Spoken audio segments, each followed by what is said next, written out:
शुक्लांबरधरं विष्णुं शशिवर्णं चतुर्भुजं प्रसन्नवदनं ध्यायेत् सर्वविघ्नोपशान्तयेत्। गुरुर्ब्रह्मा गुरुर्विष्णुः गुरुर्देवो महेश्वरः गुरुः साक्षात् परब्रह्म तस्मै श्रीगुरवे नमः। व्यासाय विष्णुरूपाय व्यासरूपाय विष्णवे नमो वै ब्रह्मनिधये वासिष्ठाय नमो नमः। कूजन्तं राम रामेति मधुरं मधुराक्षरम् आरुह्य कविताशाखां वन्दे वाल्मीकिकोकिलं। श्रुतिस्मृतिपुराणानाम् आलयं करुणालयं नमामि भगवत्पादशङ्करं लोकशङ्करं। वागर्धाविव सम्पृक्तौ वागर्धप्रतिपत्तये जगतः पितरौ वन्दे पार्वतीपरमेश्वरौ। सूक्तिं समग्रेतु न स्वयमेव लक्ष्मीः श्रीरङ्गराजमहिषीमधुरैकटाक्षैः वैदग्ध्यवर्णगुणगुम्भनगौरवैर्यां कण्डूलकर्णकुहराः कवयोधयन्ति। हैमोर्ध्वपुण्ड्रमजहन्मकुटं सुनासं मन्दस्मितं मकरकुण्डलचारुगण्डं बिम्बाधरं बहुलदीर्घकृपाकटाक्षं श्रीवेङ्कटेशमुखमात्मनिसन्निधत्ताम्। मनोजवं मरुततुल्यवेगं जितेन्द्रियं बुद्धिमतां वरिष्ठं वातात्मजं वनरयूथमुख्यं श्रीरामदूतं शिरसा नमामि। आपदामपहर्तारं दातारं सर्वसम्पदां लोकाभिरामं श्रीरामं भूयो भूयो नमाम्यहम्। सिन्दूरारुणविग्रहां त्रिनयनां माणिक्यमौलिस्फुरत्तारानायकशेखरां स्मितमुखीम् आपीनवक्षोरुहां पाणिभ्याम् अलिपूर्णरत्नचषकं रक्तोत्पलं बिभ्रतीं सौम्यां रत्नघटस्थरक्तचरणां ध्यायेत् परेदम्बिकाम्। हरिः ओम्। परमेश्वर स्वरूपैन सभకి నమస్కారం।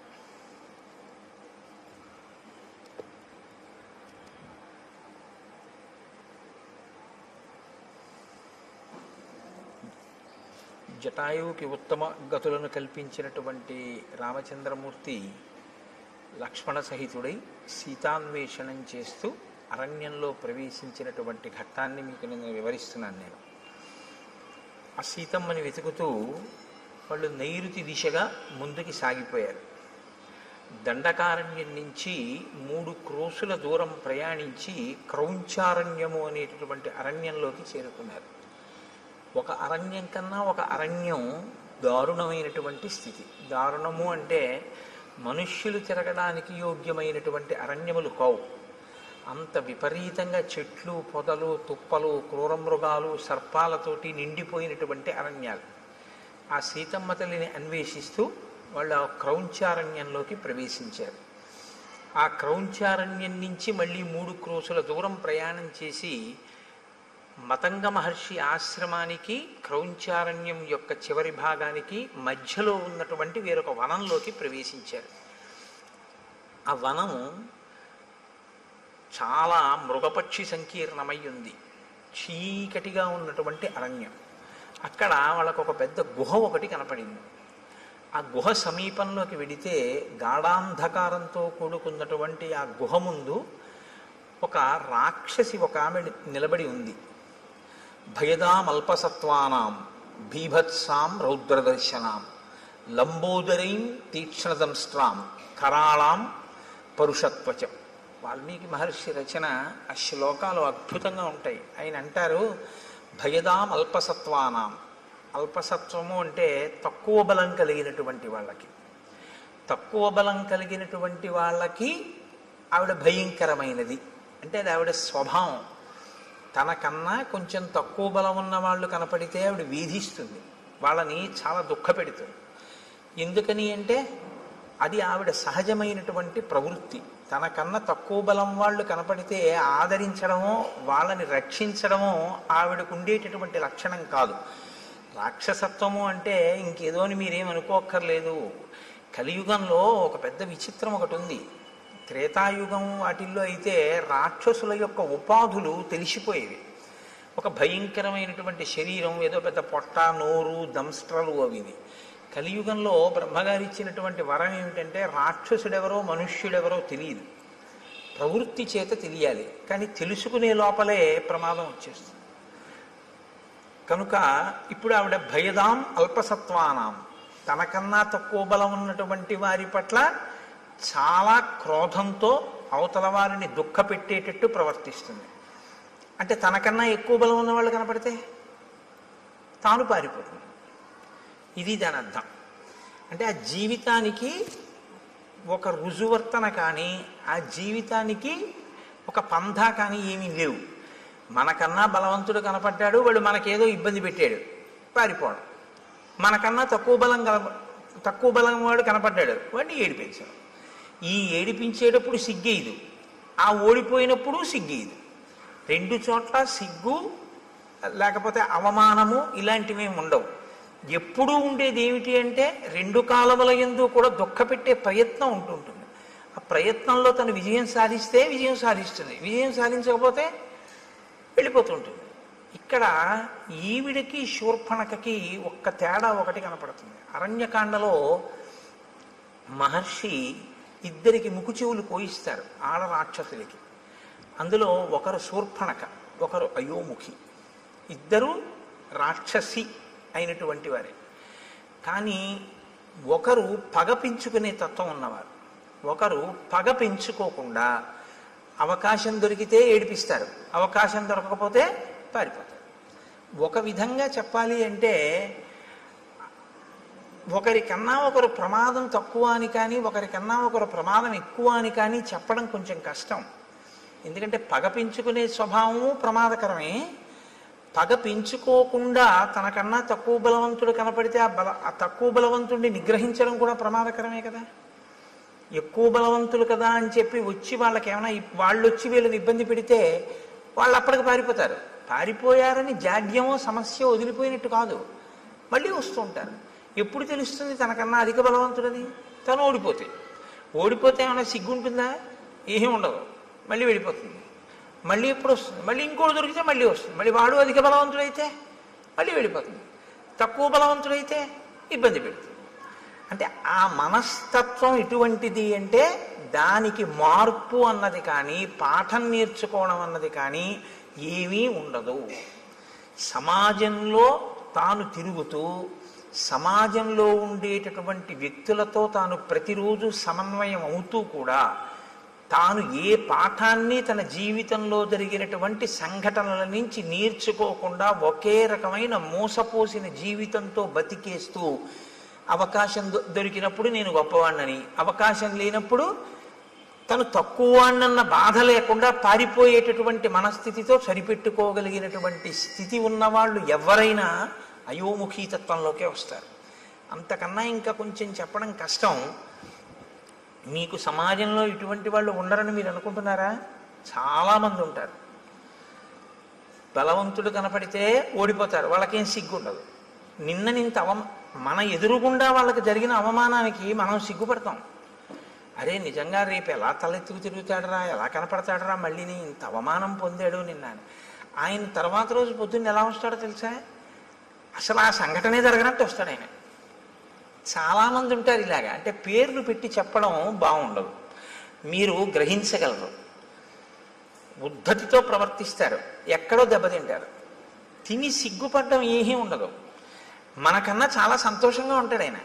అదేంటి అవమానం పడ్డాడు కదా, నేను రాత్రి నిద్రపోన్నాడు పాపం కుమిలిపోతున్నాడేమో అని మీరు పలకరించడానికి వెళ్ళారనుకోండి, ఆయన మిమ్మల్ని ఎలా పలకరిస్తాడో తెలుసా? అంత బాధపడతాం ఎందుకో దానికి అంటాడు. మన అడుగుతాడు, బాధపడతాం ఎందుకు దానికి, అది పెద్ద విశేషం ఏముంది అంటాడు. ఒకవేళ అతను విజయం సాధించాడు అనుకోండి, మీరు అసలు పట్టుకొనే లేరు. ఈ మనఃప్రవృత్తి అత్యంత ప్రమాదకరం. అది ఎప్పటికీ ఏమీ తెలుసుకోలేదు. వీళ్ళ వల్ల ప్రమాదం ఎక్కడొస్తుందంటే వాళ్ళకేం ఉండదు. వాళ్ళకి ఒక రకంగా వాళ్ళకి ఏమిటంటే ఎప్పుడూ అలాగే గడిపేస్తూ జీవితాన్ని జీవించేస్తూ ఉంటారు. వాళ్ళని అంటి పెట్టుకుని ఉన్న వాళ్ళకి చాలా కష్టంగా ఉంటుంది. ఏంట్రా వీడికి మానవమానాలు లేవు, వీడితో ఉండడం. ఆయనకు కొడుకున్నాడు అనుకోండి, ఆ కొడుక్కి మానవమానాలు ఉన్నాయనుకోండి, ఆయన చాలా ఇబ్బంది పడతాడు. మా నాన్నగారు చెప్పలేడు తండ్రికి, మా నాన్నగారు ఏమీ తెలుసుకోరు, ఎప్పుడూ ఇలాగే ప్రవర్తిస్తారు. ఇది చాలా కష్టంగా ఉంది అని తను బరువు అవుతూ ఉంటాడు. తను బరువు అయ్యేటటువంటి పరిస్థితి మంచి ప్రవర్తన కాదు. అది దిద్దుకోవాలి, ఎవరైనా సరే దిద్దుకోవలసి ఉంటుంది దాన్ని. శ్రీరామాయణం కేవలం ఒక జరిగిపోయినటువంటి కథ అని మీరు వినాలి అనుకుంటే రామచంద్రమూర్తి ఒక నరుడిగా అవతారాన్ని స్వీకరించి ఈ పాత్రలన్నిటితోటి సమన్వయం కావలసినటువంటి అవసరం ఆయనకి లేదు. వాల్మీకి మహర్షి ఇన్నిటిని గ్రంథస్థం చెయ్యక్కర్లేదు. ఆయన కొన్ని కొన్ని వదిలిపెట్టేసేయచ్చు. అయోముఖి వృత్తాంతం మీరు విన్నప్పుడు పైకి ఎలా అనిపిస్తుందంటే కేవలం కథాభాగం కింద వింటే ఈ పాటి దానికి అసలు అరణ్యకాండలో ఈ స్థానం అవసరమా అనిపిస్తుంది. కానీ మీరు లోతుగా తరచి చూస్తే ఒక మనిషి తనని తాను దిద్దుకోవడానికి ఏవేవి అవసరమో అవన్నీ మనకి రామచంద్రమూర్తి చూపిస్తూ ఉంటారు. కాబట్టి ఇప్పుడు లంబోదరీం తీక్ష్ణదంస్ట్రాం కరాళాం పరుషత్వచం, ఆవిడ చాలా పెద్ద కడుపు కలిగినటువంటిది, పెద్ద పెద్ద కోరలు ఉన్నాయి, చాలా పరుషమైనటువంటి అంటే మందమైనటువంటి చర్మము కలిగినటువంటిది. ఇప్పుడు ఆవిడ ఏం చేస్తూ ఉంటుంది అంటే భక్షయంతీం మృగాన్ భీమాన్ వికటాం ముక్తమూర్ధజాం. ఆమె భయంకరమైన నవ్వు నవ్వుతూ కనపడినటువంటి మృగములు ఏం దొరికితే ఆ మృగముల్ని తింటూ ఉంటుంది. వికటమైనటువంటి నవ్వు నవ్వుతూ ఉంటుంది. ముక్తమూర్ధజాం, కేశములు సంస్కరింపబడి ఉండవు, ఆ జుత్తు అంతా విరబోసుకుని ఉంటుంది. ఇది ఒక దారుణమైనటువంటి ప్రవృత్తి. నేను మన్నింపబడదను కాక నేను రామాయణం చెప్తున్నాను అంతే. నేను ఇంక ఎవరిని ఉద్దేశించి చెప్పడము నా ఉద్దేశ్యం కాదు. స్త్రీ కేశపాశం కింద కట్టబడి ఉండి తీరాలి అని శాస్త్రవాక్కు. స్త్రీ కేశపాశం కింద కానీ చల్లుకుపోయి ఉంటే, విచ్చుకుపోయి ఉంటే అది దేశానికి కూడా అరిష్టం అని, అంతే, అంతకన్నా ఇంకా అక్కర్లేదు. కాబట్టి భక్షయంతి మృగాన్ భీమాన్ వికటాం ముక్తమూర్ధజాం, ఆమె జుత్తు చల్లుకుపోయి ఉంది. అదే రాక్షసీత్వము అన్న మాటకు అర్థం. అంటే తను బాగున్నానని తను అనుకుంటే చాలు, దాని ఆ అపచారం వల్ల ఇతరులు పోయినా తను పట్టించుకోక్కర్లేదు. అహం తయోముఖీ నామ లాభస్తే త్వమసి ప్రియ నాథ పర్వతకూటేషు నదీనాం పులినేషు చ ఆయుష్శేషమిమం వీర త్వం మయా సహరంసిసే. ఆవిడంటుంది నా పేరు అయోముఖి. ఆవిడ దృష్టి లక్ష్మణమూర్తి మీద పడింది, రామచంద్రమూర్తి మీద పడలేదు. ముక్కు చెవులు కోయించుకునే వాళ్ళందరి దృష్టి లక్ష్మణుడి మీదే పడుతుందో ఏమో మరి. ఆవిడంది నీవే నాకు తగినటువంటి భర్తవి, అంతే. ఆవిడే నిర్ణయం చేసుకుంది. శూర్పణఖ ఎలా నిర్ణయం చేసుకుందో అలాగే ఆవిడే నిర్ణయం చేసుకుంది. కాబట్టి ఇక నువ్వు శేష జీవితం అంతా కూడా సంతోషంగా నాతో ఆ నదుల యొక్క ఒడ్ల యందు పర్వత శిఖరముల యందు విహరిస్తూ సంతోషంగా గడుపుదువు గారివి. కాబట్టి నువ్వు నాతో సంతోషంగా గడపడం కోసం రా, మన ఇద్దరం భార్యాభర్తలమై గడుపుదాం అని ఆమె లక్ష్మణుణ్ణి పట్టుకుంది. పట్టుకుంటే ఏవ ముక్తస్తు కుపిత ఖడ్గముద్ధృత్య లక్ష్మణ కర్ణనాశే స్తనౌ చాస్య నిచకర్తారి సూదన. ఆ పట్టుకున్నటువంటి అయోముఖి యొక్క ముక్కు, చెవులు, స్తనములు వీటిని తన కత్తి పెట్టి ఆయన తెగ కోసేసాడు. తెగ కోసేస్తే ఆవిడ లక్ష్మణుణ్ణి విడిచిపెట్టేసి అరణ్యంలోకి పెద్ద రవం చేస్తూ ఏడుస్తూ నెత్తురు కారిపోతూ పరిగెత్తుకుంటూ వెళ్ళిపోయింది. అంటే యుక్తాయుక్త విచక్షణ లేనటువంటి నడవడితో తను కామిస్తే చాలు, ఇతరుల యొక్క అభిప్రాయముతో సంబంధం లేకుండా బలవంతులు కనపడితే పరాభవింపబడి, బలహీనులైతే తననుకున్న కామాన్ని చెల్లించుకుంటూ జీవితం గడపగలిగినటువంటి నీచమైన ప్రవృత్తి కలిగినటువంటి స్థితిలో ఉన్న ఒక ప్రాణి. కాబట్టి ఇక అయోముఖి ఈ కాండలో ఏం మనకు కనపడది ఆవిడ.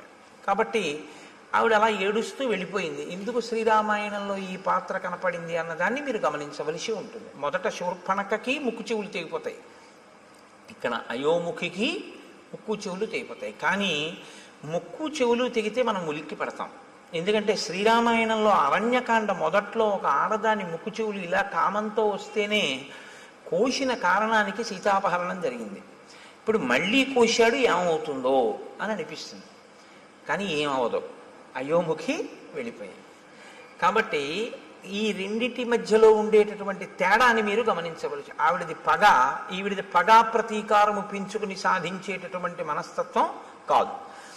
లక్ష్మణస్తు మహాతేజా సత్వవాన్ శీలవాన్ శుచి అబ్రవీత్ ప్రాంజలిర్వాక్యం భ్రాతరం దీప్త తేజసం. మీరు శ్రీరామాయణాన్ని చదివేటప్పుడు చాలా ధర్మ సూక్ష్మములను గ్రహించవలసి ఉంటుంది. చాలా అందంగా ఉంటుంది రామాయణం. అందుకే రామాయణం జీర్ణమైతే అన్నగారిని గౌరవించే తమ్ముడు కనపడితే మీకు ఒంట్లో పులకింత వస్తుంది. లక్ష్మణస్తు మహాతేజాహ సత్వవాన్ శీలవాన్ శుచి. ఆయన రామచంద్రమూర్తితో మాట్లాడుతున్నాడు. ఎవరు? లక్ష్మణుడు. అయోముఖి పారిపోయింది, ఇద్దరు నడుస్తున్నారు. ఇప్పుడు అకస్మాత్తుగా ఆయనకి ఏదో రాముడితో మాట్లాడాలి అని అనిపించింది. ఎలా మాట్లాడేటో తెలుసా అండి? ఇలా ఎడంచేతో రామ అని పిలిచి కూడా మాట్లాడాలంటే. కానీ ఆయన ఎలా మాట్లాడాడంటే అబ్రవీత్ ప్రాంజలిర్వాక్యం. ఆయన మాట్లాడేటప్పుడు అంజలి ఘటించి రాముడితోటి అన్నయ్య అని ఇలా నమస్కారం చేసి మాట్లాడతాడు. ఎందుకంటే చాలా చోట్ల చెప్పుకున్నాడు లక్ష్మణుడు, నేను రాముణ్ణి అన్నగా చూడను, రాముణ్ణి నా గురువుగా చూస్తాను. అందుకని ఎప్పుడూ అంత గౌరవంతోనూ ఉంటాడు. అందుకే రామాయణం బాగా అనుభవించకుండా రామాయణంలోది ఏదీ గీసే ప్రయత్నం చేయకూడదు. అలా ప్రయత్నం చేస్తే ఏమవుతుందో తెలుసా అండి? చూసిన వాళ్ళకి అలా ఉంటాయిలా ఉంది అందులో ఉన్న వ్యక్తిత్వాలు అని అనిపిస్తుంది. శబరి పళ్ళు తీసుకొచ్చి రాముడికి పెడుతుంటే రాముడు పుచ్చుకుంటుంటే రాముడు కూర్చున్న అరుగు మీద లక్ష్మణుడు ఎడంకాలు ఎత్తి పెట్టినట్టుగా ఉందనుకోండి ఒక ఫోటో. అలా ఉంటాడా ఎప్పుడైనా లక్ష్మణుడు? అవి ఏమవుతాయంటే చూసే వాళ్ళ హృదయాల్లో తప్పు భావాలు నింపుతాయి. కాబట్టి శ్రీరామాయణాన్ని జాగ్రత్తగా గమనించవలసి ఉంటుంది.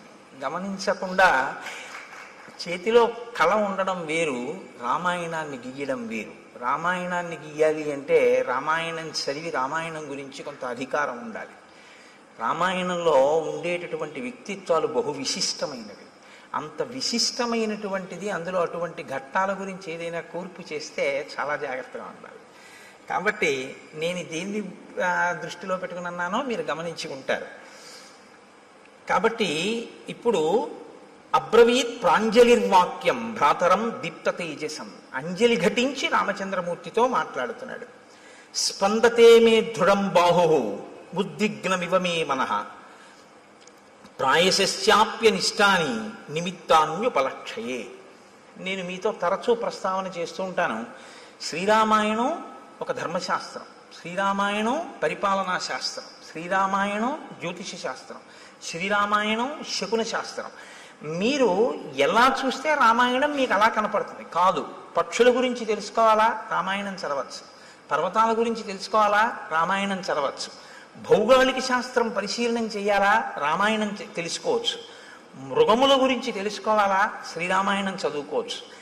మీరు ఏది తెలుసుకోవాలన్నా రామాయణం చదువుకుంటే మీకు అందులో తెలియని ఉండవు. ప్రతి శ్లోకము అమృత భాండమే. ప్రతి శ్లోకంలో మహర్షి సందేశాన్ని నింపి ఉంచుతారు. అందుకే ఆయన ఈయనతో మాట్లాడాడు అని ఆయన చెప్పరు. అలా చెప్పడం చాలా తేలిక. అలా చెప్పరు. మాట్లాడేటప్పుడు ఎలా నిలబడి మాట్లాడాడు చెప్తారు. ఒక ఆయన వచ్చాడు, ఎవరు ముందు లేచారు, ఎవరు తర్వాత లేచారు, ఎవరు ఎవరికి అర్ఘ్యం ఇచ్చారు, పాద్యం ఇచ్చారు, ఎవరు ఎవరితో ఏ ప్రశ్న వేశారు, ఎవరు ఎలా జవాబు చెప్పారు. ఒక సంఘటన అయిపోయిన తర్వాత రాముడు అన్ని లక్ష్మణుడికి చెప్తూ ఉంటాడు. రాముడు లక్ష్మణుడికి చెప్పేటప్పుడు మీరు చాలా జాగ్రత్తగా చదవాలి ఆ సర్గని. అందులో ఒక అత్యుత్తమమైనటువంటి సందేశం ఒకటి ఉంటుంది. రాముడు ఒక సర్గ చివర ఒక వ్యక్తితో తాను చూసి మాట్లాడి వెళ్ళిపోయేటప్పుడు లక్ష్మణుడితో చెప్తాడు, చూసేవా లక్ష్మణ, ఇవాళ మనం ఇది చేశాం కదా, దీనివల్ల ఇది అన్నమాట ఫలితం అంటాడు. గురువుతో తిరిగేటటువంటి శిష్యుడికి అందే మహోత్కృష్టమైన ప్రయోజనం అదే. మీరు ఎన్నో శాస్త్రాలు మదిస్తే తప్ప అందనటువంటి విషయం అలవోకగా అందిపోతుంది. ఎందుచేతనంటే ఆయన అనుభవించి ఉన్నాడు, ఆయన చదివి ఉన్నాడు, ఆయన మీకు అలా అందించేస్తుంటాడు. ఆయన నడవడిని మీరు గమనిస్తుంటే చాలు, మీకు అవన్నీ అందిపోతుంటాయి, చాలా తేలిగ్గా అందిపోతుంటాయి. ఇది ఒక గురువు వెనకాతలో ఉండేటటువంటి శిష్యుడికి ఎలా ఉంటుందో, ప్రాజ్ఞుడైన అన్నగారిని గురువుగా భావించి వెడుతున్నటువంటి లక్ష్మణుడికి అందుతున్న ఐశ్వర్యం అది. అది తరిగిపోని చెరిగిపోని ఐశ్వర్యం. అందుకే రాముడితో కలిసి ఉండడమే ఆయన ఐశ్వర్యం. అందుచేత లక్ష్మణుడు అయ్యాడు. కాబట్టి చూడండి, ఇప్పుడు ఆయన అంటున్నాడు స్పందతే మే దృఢం బాహు. అన్నయ్య, నా భుజం అదురుతోంది, ఎడమ భుజం. ఎడమ భుజం పురుషుడికి అదిరితే అది అశుభ సూచన, ఏదో దుర్నిమిత్తము, జరగకూడనిది జరుగుతోంది అని. ఉద్విగ్నమివ మే మనః, నిష్కారణంగా నా మనసు తొట్టుపడుతోంది, తత్తరపడుతోంది. ఎందుకు? ఉద్విగ్నతకి లోనవుతున్నాను. కాబట్టి ప్రాయశ్చాప్యనిష్టాని నిమిత్తాన్ విపలక్షయే, ఏదో భయంకరమైనటువంటి సంఘటన, మనసుకి పరివేదన కల్పించేటటువంటి సంఘటన జరగబోతోంది అని నాకు అనిపిస్తోంది. ఇప్పుడు ఒక సంఘటన జరగబోతోంది, అదేదో చాలా క్లేశమైనటువంటి విషయమే. అందులోంచి బయటికి వస్తావా, బయటికి రావా? అది ప్రధానం. జబ్బు వచ్చింది రైతే, డాక్టర్ గారి దగ్గరికి వెళ్ళి అది చేయించుకోండి అన్నారు. చేయించుకుంటే బతుకుతానా అండి అని అడుగుతారా లేదా? అడుగుతాం కదా, చేయించుకుంటే బతుకుతామండి అని అడుగుతారు. అలాగే బయటికి వస్తావా, రావా? దుర్నిమిత్తం కనపడుతోంది, జరగకూడనిది జరుగుతోంది అని తెలుస్తోంది, బయటికి వస్తావా? కేవలం జరిగేది మాత్రమే చెప్తే బయటికి వస్తావో రావో చెప్పనటువంటి అసమగ్రత ఉన్నట్టు. సమగ్రత ఎప్పుడు ఉన్నట్టు? ఒక జరగకూడనిది జరుగుతోంది కానీ నువ్వు బయటికి వస్తావు అన్న విషయాన్నో బయటికి రావు అన్న విషయాన్నో కూడా చెప్పాలి. నిన్న రాముడు వస్తున్నప్పుడు మీకు నేను కొన్ని దుర్నిమిత్తాలు చెప్పాను. ఖచ్చితంగా ఏదో అమంగళం జరిగిపోయింది అన్నాడు రాముడు. ఏదో బాధాకరమైన విషయం జరిగిపోయింది, ఎందుకంటే శకునాలు అలా ఉన్నాయన్నాడు. సీతాపహరణం అయిపోయింది. ఇవాళ లక్ష్మణుడు చెప్తున్నాడు శకునాలు. ఇవాళ లక్ష్మణుడు చెప్పేటప్పుడు భయంకరమైనది జరుగుతుంది కానీ పైకి వస్తా అంటాడు. ఎందుకు పైకి వస్తారో ఇప్పుడు శకునం ఇంకొకటి చెప్తాడు. నేను అందుకే మీకు చెప్పింది, ఇంకా మళ్ళీ శకున శాస్త్రం ఏం మీరు చదవక్కర్లేదు. రామాయణం చదివితే శకున శాస్త్రం వచ్చేస్తుంది అంతే. రామాయణం చదివితే మీకు తెలియకుండా మీకు జ్యోతిషంలో కొన్ని విషయాలు తెలిసిపోతాయి. నిన్న లేదు జటాయువు వింద ముహూర్తం గురించి మాట్లాడాడు. అందుకని ఏష వంచులకో నామ పక్షీ పరమదారుణ ఆవయోర్ విజయం యుద్ధే శంసన్నివ వినర్దతి. అన్నయ్య, వంచులకము అనబడేటటువంటి పక్షి కూస్తోంది, ఆ కూత వినపడుతోంది. అది నిజంగా ఆ పక్షి కూస్తే చాలా తొందరగా యుద్ధం వస్తుంది, చాలా హఠాత్తుగా వచ్చేస్తుంది యుద్ధం. కానీ ఆ యుద్ధంలో జయాన్ని పొందుతాం. కాబట్టి నాకు ఇటువంటి శకునములు కనపడుతున్నాయి అని అన్నాడు. అంతే.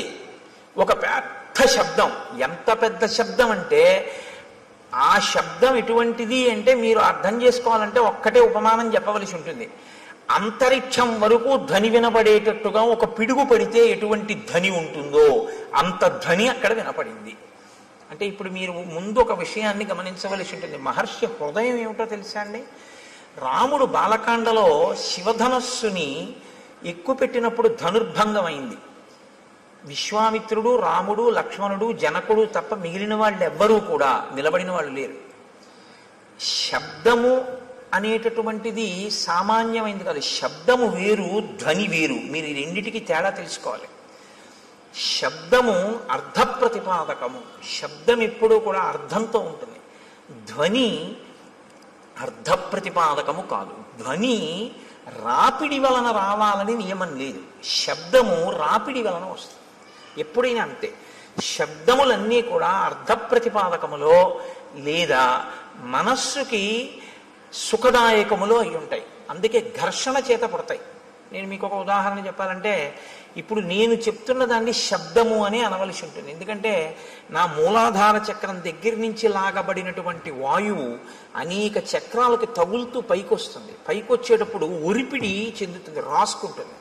చిట్ట చివర నా యొక్క ఆ స్వరపేటిక దగ్గరికి వచ్చేటప్పటికి ఆ వాయువు బాగా రాపిడి చెంది ఉరుసుకుని అక్షరములుగా, పదములుగా, వాక్యములుగా మారి నా నోటి వెంట బయటికి వస్తుంటుంది. ఉరిపిడి చేత పైకి వస్తుంది.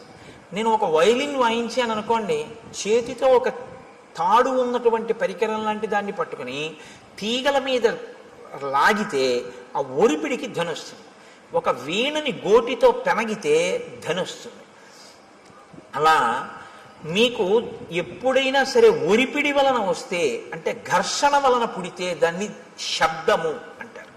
ఇప్పుడు ఆ శబ్దం ఏం చేస్తుంది? అందుకే వేదరాశికి శబ్దరాశి అని పేరు. అర్థ ప్రతిపాదకమై దానికి ఏదో ఒక ప్రయోజనం ఉంటుంది.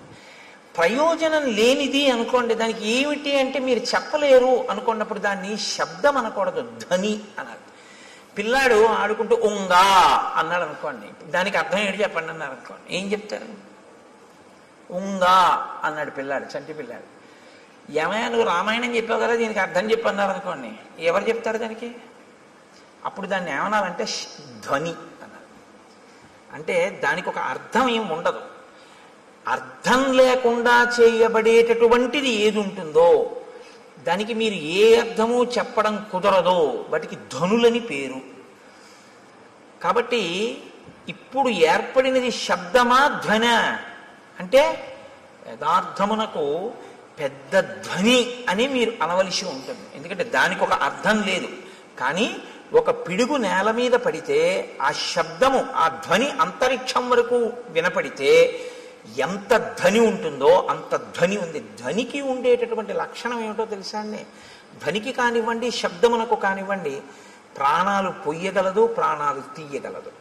ఈ రెండు ఉంటాయి. ఎందుకో తెలుసా అండి? ఒక్కొక్కసారి ప్రాణం పోస్తుంది, ఒక్కొక్కసారి ప్రాణం తీసేస్తుంది.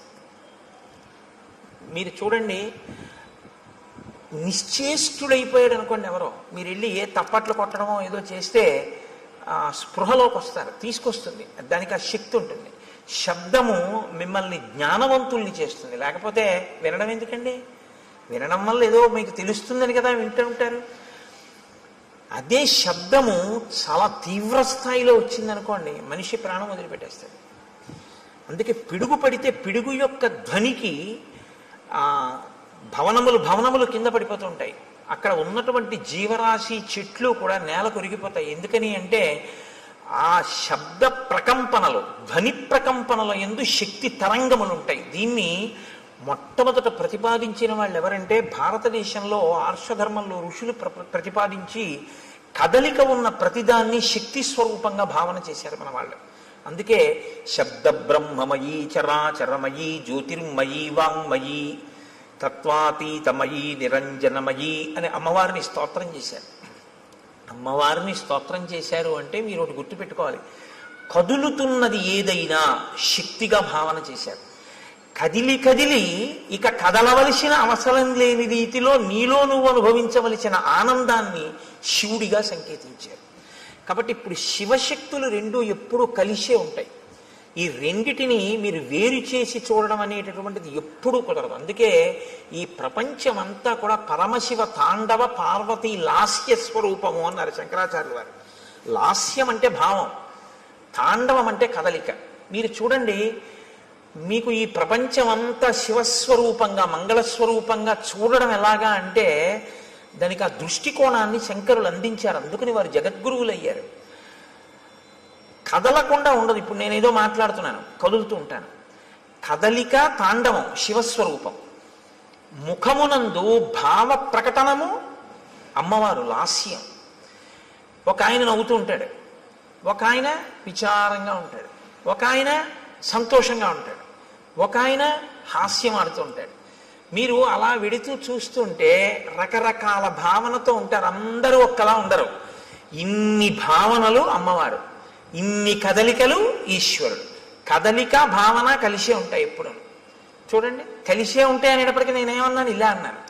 అంటే లోపల కలయిక అన్న భావన రాగానే నేను ఇలా సంకేతించాను. ఈ భావన, ఈ కదలిక రెండు ఒకదాన్నొకటి అనుసరించడం. వాగర్ధావివ సంపృక్తౌ వాగర్ధ ప్రతిపత్తయే జగత పితరౌ వందే పార్వతీ పరమేశ్వరౌ. వాళ్ళిద్దరి స్వరూపమై ఈ జగత్తంతా ఉందయా. పార్వతీ పరమేశ్వరులు ఈ లోకమంతా నిండి ఉన్నారు. నువ్వు అలా చూడగలిగితే జగత్తు తాండవ లాస్య స్వరూపము అని. కాబట్టి దాన్ని వాల్మీకి మహర్షి ఎందుకండి అంత గొప్పగా ఆ విషయం కూడా మాట్లాడడం అంటే, అది ఇంకొకడు వింటే చచ్చుండివాడు. తట్టుకోగలిగారు అంటే ఇప్పుడు దాని మూలస్థానమును కూడా ఛేదించగలిగినటువంటి పరాక్రమవంతులు. చెవికే అంత బలం ఉంటే చేతులకి ఎంత బలం ఉండాలి? కాబట్టి ఇప్పుడు మూలస్థానాన్ని ఛేదించగలరు. ఇది రామచంద్రమూర్తి యొక్క, లక్ష్మణుని యొక్క వీర్యము, పరాక్రమము. మీతో నేను చాలా మార్లు మనవి చేస్తున్నాను, వీర్యం అన్న మాటకు అర్థం అదే.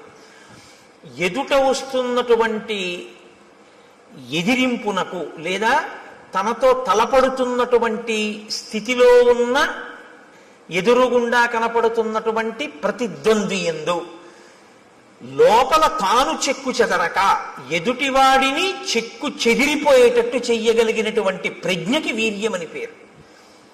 ఇది లోపల నిబిడీకృతమై ఉంటే పరాక్రమం అని పేరు. కాబట్టి ఇప్పుడు ఈ వీర్య పరాక్రమములు ఉన్నవారు కాబట్టి అందుకని అడిగారు వాల్మీకి మహర్షి, కోన్వస్మిన్ సంప్రదంలోకే గుణవాన్ కస్య వీర్యవాన్ ధర్మజ్ఞశ్చ కృతజ్ఞశ్చ సత్యవాక్యో దృఢవ్రతః చారిత్ర్యేణ చ కోయుక్తః సర్వభూతేషు కోహితః విద్వాన్ కః కస్సమర్థశ్చ కశ్చైక ప్రియదర్శనః ఆత్మవాన్ కో జితక్రోధో ద్యుతిమాన్ కో నరసూయక. ఇన్ని ప్రశ్నలు వేయడానికి కారణం అదే. కాబట్టి ఇప్పుడు వారు ఆ ధ్వనిని విని వాళ్ళు ఏమనుకున్నారంటే ఇంత పెద్ద ధ్వని ఎక్కడి నుంచి వచ్చింది అని ఆశ్చర్యపోయారు. వారు ఆశ్చర్యపోయే లోపలే వారికి ఎదురుగుండా ఒక స్వరూపం ఒకటి కనపడింది, ఒక పెద్ద ఆకారం ఒకటి కనపడింది. ఆకారము అన్న మాట నేను ఎందుకు అనవలసి ఉంటుందంటే చూడగానే గుర్తుపట్టగలిగితే ఇది బలానా అని గుర్తుపట్టగలిగారు అనుకోండి, మీ ప్రజ్ఞకు అందుతోంది అని గుర్తు. ఇలా చూస్తే మనిషి అన్నాను అనుకోండి, నా ప్రజ్ఞకు అందింది. జింక నా ప్రజ్ఞకు అందింది, లేడి నా ప్రజ్ఞకు అందింది, సర్పము నా ప్రజ్ఞకు అందింది. అసలు అటువంటి రూపు లోకంలో ఎక్కడా వర్ణింపబడలేదు, తాను చూడలేదు. నేను చూడకపోవచ్చు కానీ విన్నాను అనుకోండి తెలుస్తుంది. ఒక హంస నేను చూడలేదు కానీ హంస కనపడింది, ఇది హంస అనుకుంటానండి అంటాను. మళ్ళీ ఇదో విచిత్రం తెలుసా అండి, నామం ఉంటే రూపం ఉంటుంది, రూపం ఉంటే నామం ఉంటుంది, నామం రూపం కలిస్తే మాయ అవుతుంది. అదే విచిత్రం. శంకర భగవత్పాదుల యొక్క ప్రతిపాదన అంతా దీని మీదే ఆధారపడింది. నామం ఉంటే రూపం ఉంటుంది, రూపం ఉంటే నామం ఉంటుంది. కోటేశ్వరరావు గారు అన్నారనుకోండి, మీకు వెంటనే నా రూపం మీ మనసులో అలా లీలగా కదులుతుంది. చూస్తున్నారుగా చాలా రోజుల నుంచి.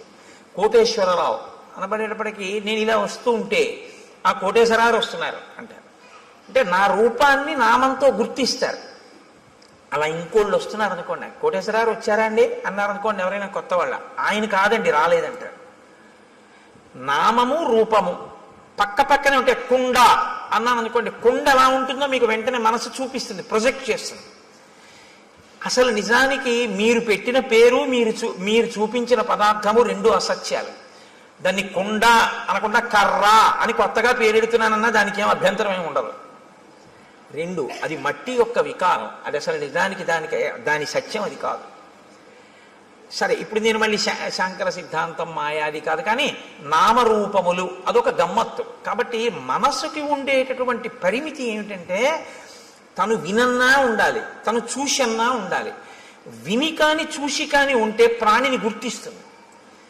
ఇప్పుడు రామలక్ష్మణులు ఇద్దరు ఏమిటి అలా ఉన్నాడన్నారు అనుకోండి, రామలక్ష్మణులు కూడా ఎన్నడూ ఊహించలేదన్నమాట. అటువంటి ప్రాణి ఒకటి లోకంలో ఉంటుంది అని రామలక్ష్మణులు ఊహించలేదు. వీళ్ళిద్దరు ఎటువంటి వాళ్ళు, వంచులకము కూస్తోందని చెప్పగలిగిన వాళ్ళు. పిట్టరుపుకి మనం ఎంత తేలిగ్గా చెప్తామో కాకెరుస్తోందని రామలక్ష్మణులు అరణ్యంలో పిట్టల కోటలు అంత బాగా చెప్తారు. అన్ని మృగాలు చెప్తారు వాళ్ళు. అటువంటి వాళ్ళు ఆ ఎదురుగుండా ఉన్న ప్రాణిని గుర్తించలేకపోయారు. ఇది విరూపము అన్న పేరు. అంటే అసలు ఎవరు ఊహించనంత వికృతంగా ఉంటుంది. కాబట్టి ఇప్పుడు అది మనసుకి ఖేదము కల్పించవచ్చు, ఒక్కొక్కసారి ఉల్లాసమును కల్పించవచ్చు, రంజకత్వం ఉంటే అందులో. కాబట్టి ఇప్పుడు వాళ్ళిద్దరూ దూరంగా ఉన్న ఆ ప్రాణి వంక చూశారు. వెంటనే మహర్షి ఏం చేస్తారంటే దాన్ని ముక్కలు కింద విరవకుండా చూపించేస్తారు. అది ప్రజ్ఞ, కవి యొక్క ప్రజ్ఞ మీరు చూడాలి. ఎందుకో తెలుసా అండి, ఆయన రాముడి కళ్ళల్లోంచి ఘంటం కదులుతుంది. ఇప్పుడు రాముడు చూస్తున్నాడు. రాముడు చూసేటప్పుడు ఆ చూపు చకచక చకచక నడిచేస్తుంది. అంతే, ఎలా చూశాడు అన్నది పైనుంచి కింద వరకు ఆ ప్రాణి ఎంత విచిత్రంగా ఉందో చూస్తారు. అంతేగాని సగం చెప్పి మళ్ళీ ఎటో చూసి చెట్టు చెప్పి మళ్ళీ ఇది చెప్పి అలా ఉండదు. ఆ రచనలో ప్రజ్ఞ వాల్మీకి మహర్షి ఘంటం రాముడి కన్నులను బట్టి కదులుతోంది. ఇప్పుడు ఆయన రాముడిలో ప్రకాయ ప్రవేశం చేసి ఆ ఎదురుగుండా ఉన్నటువంటి రాక్షసుణ్ణి చూసి ఘంటాన్ని కదుపుతున్నారు. మీరు శ్రీరామాయణాన్ని బహుభంగిమల చూడవలసి ఉంటుంది. ఎందుకంటే వాల్మీకి మహర్షి తరువాత కవులకు ఆదర్శం అయ్యారు. కాళిదాసాది మహాకవులు కూడా వాల్మీకి మహర్షినే అనుసరించారు. కాబట్టి వివృద్ధం అశిరోగ్రీవం కబంధముదరే ముఖం అగ్నిజ్వాలానికాశేన లలాటస్థేన దీప్యత మహాపక్ష్మేణ పింగేన విపులే నాయతేన చ ఏకేనోరసి ఘోరేణ నయనే నాశుదర్శిన మహాదంస్ట్రోపపన్నం తల్లేలిహాసం మహాముఖం భక్షయంతం మహాఘోరాన్ రుక్ష సింహ మృగద్విపాన్ ఘోరౌ భుజౌ నికుర్వాణం ఉభౌ యోజనమాయతౌ. ఆయన ఘోరే భుజౌ వికుర్వాణం. ఆ ఉన్నటువంటి ఎదురుగుండా ఉన్న ప్రాణి ఎలా ఉన్నాడంటే తల లేదు. తల లేకపోతే బీభత్సంగా ఉంటుంది. అది ఆ ప్రాణి ఏం చేస్తుందంటే మీకు బీభత్స రసాన్ని ఉద్భుతం చేస్తుంది మా లోపల నుంచి. ఎదురుగుండా ఉన్న ప్రాణి తలకాయతో ఉందనుకోండి పర్వాలేదు, ఓ చెయ్యి లేకపోతే మీరు చూడడం కొంచెం తేలిక, ఒక కాలు పోతే మీరు చూడడం తేలిక, తల లేకపోతే మీరు వెంటనే అంటారంటే అయ్యో బాబోయ్ అంటారు, చూడలేరు. ఇప్పుడు ఆ ఎదురుగుండా కనపడుతున్న ప్రాణికి తలకాయ లేదు, ఆ ప్రాణికి కాళ్ళు లేవు. తలకాయి లేదు, కాళ్ళు లేవు. పోనీ తలకాయి కాళ్ళు లేకుండా అలా ఉందా ప్రాణి? అలా లేదు. అదొక విచిత్రమైనటువంటి స్థితిలో ఉంది. అశిరోగ్రీవం, దానికి కంఠము లేదు, తలకాయి లేదు. కానీ కబంధముదరే ముఖం, ఇక్కడ పొట్ట దగ్గర ఉంది ముఖంలాగా. ఈ ఛాతీ మీద లలాట భాగం ఉంది, ఇక్కడ ఉంగురుంది. ఈ కింద ఒక పెద్ద కన్ను ఉంది, ఆ కన్ను మీద ఒక పెద్ద రెప్ప ఉంది. ఆ రెప్పకి పచ్చటి వెంట్రుకలు పొడుగ్గా ఉన్నాయి. ఆ కన్ను ఎత్తి చూస్తే అగ్ని జ్వాల ఎలా ఉంటుందో అలా ఉంది ఆ కన్ను, ఎర్రగా. అటువంటి కన్ను ఇక్కడ పెట్టుకుని ఉంది ఆ ప్రాణి. ఇక్కడ గుండెల మీదకు ఉంది. పొట్టలోకి పొట్ట మీద నోరుంది దానికి. దానికి కాళ్ళు లేవు కాబట్టి అది కదలలేదు, అది అలా కూర్చుని ఉంది. కానీ దానికి యోజనం దూరం వరకు వెళ్ళగలిగినటువంటి దీర్ఘబాహువులు ఉన్నాయి. ఇప్పుడు అది ఏం చేస్తోందంటే ఎంత దూరమైనా సరే దానికి ఉన్నటువంటి కళ్ళతో చూస్తూ ఉంటుంది. నయనే నాశుదర్శిన అంటే ఒక్క కన్నే అయినా ఎంత దూరమైనా అది చూడగలదు కానీ లేచి వెళ్ళలేదు, గమనం లేదు. దానికి గమనం లేదు కాబట్టి అది ఏం చేస్తుందంటే చెయ్యి చాపుతుంది, చాపి తడుగుతుంది ఇలాగా. అంటే అది ఎటిళ్ళిందో ఇలా ఇలా తడుగుతుంది, తడివి పట్టుకుంటుంది. అది ఏనుగు కానివ్వండి, పులి కాని, సింహం కాని ఏదైనా సరే పట్టుకోగలిగినటువంటి చేతులు దానివి. ఎంత దూరం? ఇక్కడి నుంచి ఒక యోజనం దూరం వరకు ఉంటాయి చేతులు, దాంతో పట్టుకుంటుంది. పట్టుకుని ఈడుస్తుంది ఆ ప్రాణుల్ని. ఆ ఈడ్చి ఆ ఆకర్షంతం వికర్షంతం అనేకాన్ మృగయూధపాన్ స్థితమావృత్య పంధానం తయోర్భ్రాతోహో ప్రపన్నయోహో. అది వాటిని పట్టుకుని ఈడుస్తుంది ఇలాగా. అది నిజంగా మహర్షి ఒక లైవ్ టెలికాస్ట్ అండి. అది నిజంగా అద్భుతం. ఎందుకంటే పట్టుకుని ఇలా ఎత్తడం కొన్ని ప్రాణుల లక్షణం, ఈడ్వడం కొన్ని ప్రాణుల లక్షణం. మీరు చూడండి, ఉత్తమమైనటువంటి సంస్కారం ఉన్న ప్రాణులు కొన్ని ఉంటాయి. చాలా ఉత్తమ సంస్కారం ఉన్న ప్రాణులు అని గుర్తేమిటో తెలుసా అండి? చేతితో పట్టుకుని ఎత్తి తింటాయి. అవి లోకంలో 1 మనుష్యుడు, 2 కోతి, 3 ఏనుగు. వేదంలో మంత్రాన్ని నేను చెప్తున్నాను ఇప్పుడు మీకు చెప్పేది. చాలా ఉత్తమ సంస్కారంతో ఈశ్వరుడు సృష్టించిన ప్రాణి అని గుర్తేమిటంటే చేతితో తింటుంది. ఏనుగు ఎత్తి తొండంతో నోట్లో పెట్టుకుంటుంది, కోతి అరటిపండుని ఎత్తి నోట్లో పెట్టుకుంటుంది, మనిషి పదార్థాన్ని ఎత్తి చేత్తో తింటాడు. ఈడ్చి తినేటటువంటివి, క్రౌర్యం ఉన్నటువంటివి ఈడ్చి తీసుకెడతాయి. ఒక పులి ఉందనుకోండి, ఓ జింకని కొట్టి ఆ పంజాతో పట్టుకుని నోటితో పట్టుకుని భూమి మీద ఈడుస్తూ తీసుకెళ్తుంది. ఈడ్చి తీసుకెళ్ళి అది నెత్తురోడిపోతూ బాధపడిపోతూ ఆ దెబ్బకి నెత్తురోడిపోయి అరుస్తుంటే ఈడ్చుకుంటూ తీసుకెళ్ళి కింద పెట్టి తన పంజా కింద తొక్కి పెట్టి నోటితో పీకుతుంది మాంసఖండాన్ని. అది క్రౌర్యానికి పరాకాష్ఠ. సాత్విక బుద్ధికి పరాకాష్ఠ ఏమిటంటే చేతితో ఎత్తి తినడం అనేటటువంటి అలవాటు ఉంటుంది. మహర్షి అంటున్నారు ఆకర్షంతం వికర్షంతం, పట్టి ఈడుస్తాడు అన్నాడు.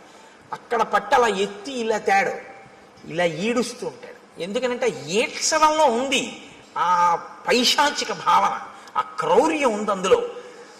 అంటే అసలు ఉండడమే విచిత్రం, ఆ తినడమూ విచిత్రం. అంటే ఎంత క్రౌర్యం కలిగినటువంటి ప్రాణో, ఎంత విచిత్రమైన ప్రాణో మీరు ఊహించవలసి ఉంటుంది. ఇంత ఘోరంగా అయినటువంటి స్వరూపం ఎలా వచ్చింది, ఎందుకు వచ్చిందన్న ఆలోచన ఒకటి మీకు వెంటనే రావాలి. ఇది చాలా ప్రధానం రామాయణంలో. అది ఎందుకు వచ్చింది అన్నది మీరు తెలుసుకుంటే అలా మనం రాకుండా ఉండడానికి అవకాశం దొరుకుతుంది కదా.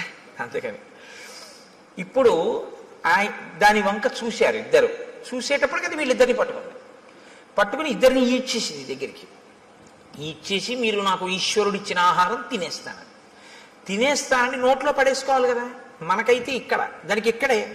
కాబట్టి ఆ ఈడ్చి తెచ్చి లోపల పడేసుకోవడానికి సిద్ధపడుతోంది. వెంటనే లక్ష్మణుడు అన్నాడు, అన్నయ్య దీన్ని మనం ఉపేక్షించకూడదు, ఈ ప్రాణిని మనం చంపకూడదు అన్నాడు. నిజంగా శ్రీరామాయణం ధర్మశాస్త్రం అద్భుతం. అందుకు మహర్షి ప్రతి చిన్న విషయాన్ని కూడా రచనలో చూపిస్తారు. నిశ్చేష్టానాం మధోరాజన్ కుచ్చితో జగతీపతే క్రతు మధ్యోపనీతానాం పశూనామివ రాఘవ. లక్ష్మణుడు అంటున్నాడు, కదలిక లేని ప్రాణిని చంపకూడదు. ఎందుకంటే అది పారిపోవడానికి అవకాశం ఏది? పారిపోవడానికో, విన్నిచ్చి పారిపోవడానికో, నీ మీద కలియబడ్డానికో దానికి అవకాశం ఉంటే నీ వీరత్వం చంపాలి. కదలలేని దాన్ని చంపడం ఏంటి? బలి మా బావ బల్యమ్ము చేబూని పుల్లాకు తూట్లుగా పొడవలేదే అన్నట్టు కదలలేని ప్రాణిని చంపడం ఏంటి? కాబట్టి అన్నయ్య మనం చంపకూడదు దీన్ని. ఎంత ధర్మం అండి! ఇంకోడైతే ఈ ధర్మం కదూ కాపాడింది, అందుకు కాదు అన్నాడు మారీచుడు. రామో విగ్రహవాన్ ధర్మ అన్నాడు. అప్పుడు కూడా ఇలా ఉన్నాడు. బాబా ఇదేమిటి అంటే బుద్ధి వెంటనే స్వస్థతను తప్పి చంపేవతల వారేద్దాం అందరు వాళ్ళు బాగా ఆలోచిస్తారు. ప్రతి దాన్ని ధర్మం కోణంలో చూస్తారు. అక్కడ ఎవరున్నారండి చంపేశారనుకోండి ఇద్దరు కలిసి, పోన్లే అన్నయ్య ఎవరు చూడొచ్చారు అనొచ్చు. కాదు, ఎవరు చూడొచ్చారనరో, చూడవలసిన వాడు చూడకపోవడం అన్నది ఎలా జరుగుతుందంటారు వాళ్ళు. ఇది ధర్మావలంబనకి కారణం. ధర్మమూర్తిగా ఎందుకు ఉండగలుగుతాడు ఒక వ్యక్తి అంటే, నేను ఎలా తప్పుకుంటానండి, ఈశ్వరుడు ఎప్పుడూ చూస్తూ ఉంటాడు కదా అంటాడు. నేను ఒకవేళ తప్పు చేస్తే ఈశ్వరుడు యొక్క సన్నిధానంలోనే నేను తప్పు చేయాలి తప్ప ఈశ్వరుడు చూడకుండా నేను తప్పు చేయడం కుదరదు. ఆయన ఎప్పుడూ చూస్తూ ఉంటాడంటాడు. ఎప్పుడూ చూస్తున్నాడు వాడు అన్నవాడు చాలా తప్పులు చెయ్యలేడు. చాలా అన్నమాట నేను ఎందుకన్నానో తెలుసా అండి, ఏ తప్పు చెయ్యలేడని ముందే అనడం చాలా కష్టం. కొంత మార్పు అన్నది వస్తుంది ఎప్పుడంటే చాలా తప్పులు చేయలేడు, తర్వాత ఏ తప్పు చేయలేడు. కాబట్టి రాముడు ధర్మమూర్తిగా ఎందుకు ఉండగలడు ఎప్పుడు అంటే, ధర్మం అనేటటువంటిది తాను అనుష్ఠిస్తున్నానో లేదో అనేటటువంటిది వృక్షములు దేవతా స్వరూపంగా చూస్తున్నాయని రాముడు నమ్ముతాడు. మనం అంటే నాలాంటి వాడైతే ఏమంటాడంటే ఎవరు చూడొచ్చారంటాం. ఇదే తేడా. ఇది అలవాటు చేసుకోవడం ధర్మానికి పునాదిరాయి. ఇది నిలబడాలి. ఇది నిలబడితే మార్పు వస్తుంది మనసులో. కాబట్టి నిశ్చేష్టానాం మధోరాజన్ కుచ్చితో జగతీపతే. ఓ జగతీపతి రామా, మనం స్థాణువుగా కదలలేని వాడిని చంపకూడదు. కాబట్టి ఇతను తన నోట్లో మన్ని పడేసుకునేటట్టు ఉన్నాడు. కాబట్టి ఈ రెండు బాహువులని తరిగేద్దాం. ఇతని శక్తి బాహువులే. ఎందుకని? దమనం లేదు, కదలలేడు. నోటితో కరవలేడు, ఎందుకంటే పొట్టకుంది నోరు. బోర్లా పడుకుని కరిచి పట్టుకోగలిగినటువంటి శక్తి లేదు. కానీ చేతులతో మాత్రం తడిమి పట్టుకుంటాడు. కాబట్టి చేతులు నరికేస్తే వీడు ఉన్నా ఒకటే, ఊడిపోయినా ఒకటే. అక్కడతో వీడు కూడా చచ్చిపోతాడు. ఎందుకంటే ఆహారం లేదు ప్రాణానికి. ఆహారం లేకపోతే ప్రాణము నిలబడదు, శోషించిపోయి పడిపోతుంది. మనం చంపక్కర్లేదు, వీడి యొక్క బలం ఎక్కడుందో దాన్ని తుంచేద్దాం.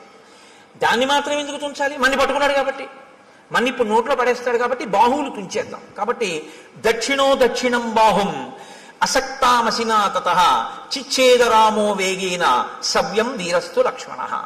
రాముడు కుడి భుజాన్ని నరికేశాడు, లక్ష్మణుడు ఎడమ భుజాన్ని నరికేశాడు. రెండు చేతులు ఊడి కింద పడిపోయాడు. కింద పడిపోగానే అతను చాలా సంతోషపడిపోయాడు. ఇది విచిత్రం రామాయణంలో. చాలా సంతోషపడన్నాడు. ఓ, నేను ఎదురు చూసిన సంఘటన జరిగింది. ఇన్నాళ్ళు ఈ రెండు చేతులు నరికేవాడి కోసమే తడిమి పట్టుకుంటున్నాను, ఇవాళ వీటిని నరికేవాడు దొరికాడు. ఎవరు మీ ఇద్దరు అన్నాడు. అంటే వాళ్ళు నోర్ము నీకు మేం చెప్పడం ఏంటి అనరు. అది విచిత్రం. ఇది వినయం. వాళ్ళు ఎవరు అడగనివ్వండి, శూర్పణఖ అడిగినా చెప్తారు, ఎవరు అడిగినా చెప్తారు, ఎంత అందంగా అలాగని అనవసరమైనటువంటి చోట దీర్ఘంగా మాట్లాడరు. సమయాన్ని ఎంత పొదుపుగా వాడి మాట్లాడతారంటే ఎక్కడ ఎంతవరకు అవసరమో, ఏది అవతల ప్రాణికి చెప్పవలసి ఉంటుందో అక్కడ వరకే చెప్తారు తప్ప అదే పనిగా సొదపెట్టి అర్థం లేకుండా మాట్లాడడం ఉన్నది ఉండదు. అందుకే నేను మీతో మనవి చేస్తున్నాను, శ్రీరామాయణం మీరు బాగా చదివితే మాట్లాడడంలో ప్రజ్ఞ మీకు వస్తుంది. ఎవరితో ఎలా మాట్లాడాలి, ఎంత మాట్లాడాలి, ఇవి బాగా అలవాటు అవుతుంది. అసలు మనిషి పాడైపోయేది అందుకే కదండి, అక్కర్లేని మాటలన్నీ మాట్లాడడం వల్లే పాడైపోతూ ఉంటాడు. కాబట్టి అయమిక్ష్వాకుదాయాదో రామో నామ జనైశ్రుత అస్యై వారజం విద్ధి భ్రాతరం మాంచ లక్ష్మణం. నేను అయమిక్ష్వాకుదాయాదో రామో నామ జనైశ్రుత, ఈయన మా అన్నగారు రామచంద్రమూర్తి. అస్యై వావరజం విద్ధి, నేను ఆయన తమ్ముణ్ణి. భ్రాతరం మంచ లక్ష్మణం, నేను ఆయన తమ్ముణ్ణి, నన్ను లక్ష్మణుడు అంటారు. అస్య దేవ ప్రభావస్య వసతో విజనేవని రక్షసాపహృతా పత్ని యామిచ్చంతా విహాగతౌ. మా అన్నగారి పత్ని, నా వదిన గారు అయినటువంటి తల్లిని ఒక రాక్షసుడు అపహరించాడు. ఆవిడ్ని వెతుక్కుంటూ మేము ఈ అడవిలో తిరుగుతున్నాం. నువ్వెందుకు ఇలా ఉన్నావు అని అడిగాడు. ఇప్పుడు తామెవరో సత్యం చెప్పి నువ్వెవరు, అంతేగాని కైకమ్మ, దశరథుడు, వరాలు అయిన చోట కాంచోట అన్ని చోట్ల వాళ్ళు మాట్లాడరు. ఇప్పుడు ఆయన అన్నాడు, పురారామ మహాబాహో మహాబల పరాక్రమ రూపమాసీన్మమాచింత్యం త్రిషు లోకేషు విశ్రుతం యథా సోమస్య శక్రస్య సూర్యస్య చ యథా వపుః. ఎంత అందంగా మాట్లాడాడు. రెండు చేతులు తెగిపోయిన తర్వాత అన్నాడు, రామా మహాబాహో, గొప్ప చేతులున్నవాడా, ఈ చేతులు నరికినవాడా, మహాబల పరాక్రమ, గొప్ప బలపరాక్రమములు ఉన్నవాడా, నేను ఒకప్పుడు చాలా అందమైనటువంటి వాణ్ణి. 3 లోకములలో నా అంత అందగాడు లేడు. యథా సోమస్య శక్రస్య, సోముడి అందం ఎటువంటిదో, శక్రుడు అంటే ఇంద్రుడి యొక్క అందం ఎటువంటిదో, సూర్యుని యొక్క తేజస్సు ఎటువంటిదో అటువంటి శరీరము కలిగినటువంటి వాణ్ణి నేను. అంటే శరీరమునకు అందము, శరీరమునకు కాంతి అన్నీ ఉన్నవాడు. అందుకని అటువంటి ఉపమానాలు వేశారు. ఆ తేజస్సు అవతల వారికి ఆహ్లాదాన్ని కల్పిస్తుంది. కాబట్టి సోముడు అంత అందమైన, అంత లావణ్యము, అంత కాంతి కలిగినటువంటి వాణ్ణి. ఇది నాకు ఈశ్వరుడు ఇచ్చినటువంటి బహుమానం. కాబట్టి నేనేం చేయాలి, ఈశ్వరుడు నీకేది ఇచ్చాడో దాంతో నువ్వు 10 మందిని సంతోషపెట్టాలి. అప్పుడు నువ్వు నీ యొక్క విభూతిని ఈశ్వర పరం చేసినట్లు అవుతుంది. అందుకే మీరు కొంచెం జాగ్రత్తగా గమనించండి, అక్షరాభ్యాసము అని ఒక సంస్కారం చేస్తారు మన వాళ్ళు. అది చేయకుండా పంపించరు. బడికి పంపించడం కానీ, పలక ముట్టుకోవడం కానీ, పుస్తకం ముట్టుకోవడం కానీ, అక్షరం రాయడం కానీ ఒప్పుకోరు. ముందు ఎవరు తమ జీవితంలో తమకి ఉన్న విభూతిని సమాజపరం చేసి ఈశ్వరుడిచ్చిన విభూతిని ఈశ్వరుడికి నైవేద్యం పెట్టి జీవితంలో ప్రసాద బుద్ధితో బతికి 10 మంది చేత సహభాష్ అనిపించుకుని కీర్తి గణించాడో, ఎవడు భగవద్భక్తి తత్పరుడో అటువంటి ఆ పెద్దల తొడ మీద కూర్చోపెట్టి ఆయన చేత్తో పిల్లవాడి చెయ్యి పట్టుకుని పలకలో ముందు దిద్దిస్తాడు. ఓం నమ శివాయ సిద్ధం నమః అని. ఎందుకు రాయిస్తారో తెలుసా అండి? అలా రాయించడం వెనక ఒక రహస్యం ఒకటి దాగి ఉంది సనాతన ధర్మంలో. నువ్వు రేపొద్దున్న ఒక పెద్ద గణిత శాస్త్రజ్ఞుడు అవ్వచ్చు, నిన్ను మించిన గణిత శాస్త్రజ్ఞుడు లేకపోవచ్చు, కానీ నీకొకటి తెలిసి ఉండాలి. నాకు ఇన్ని లెక్కలో వచ్చండం కాదు, ఇన్ని లెక్కలు తెలుసున్న నాకు కూడా అంతటా ఆవరించినటువంటి ఆత్మతత్వాన్ని లెక్క కట్టడం చేత కాదు అని చెప్పగలగాలి. ఏది లెక్క కట్టలేవో నీకొచ్చిన లెక్కల వలన నువ్వు తెలుసుకోవాలి. అప్పుడు ఏమవుతుందంటే నీ విభూతి వినయానికి పరాకాష్ఠం. మీరు జాగ్రత్తగా పట్టుకున్నారో లేదో నేను చెప్పింది. అందుకే అమ్మవారికి శ్రీమాత అని పేరు.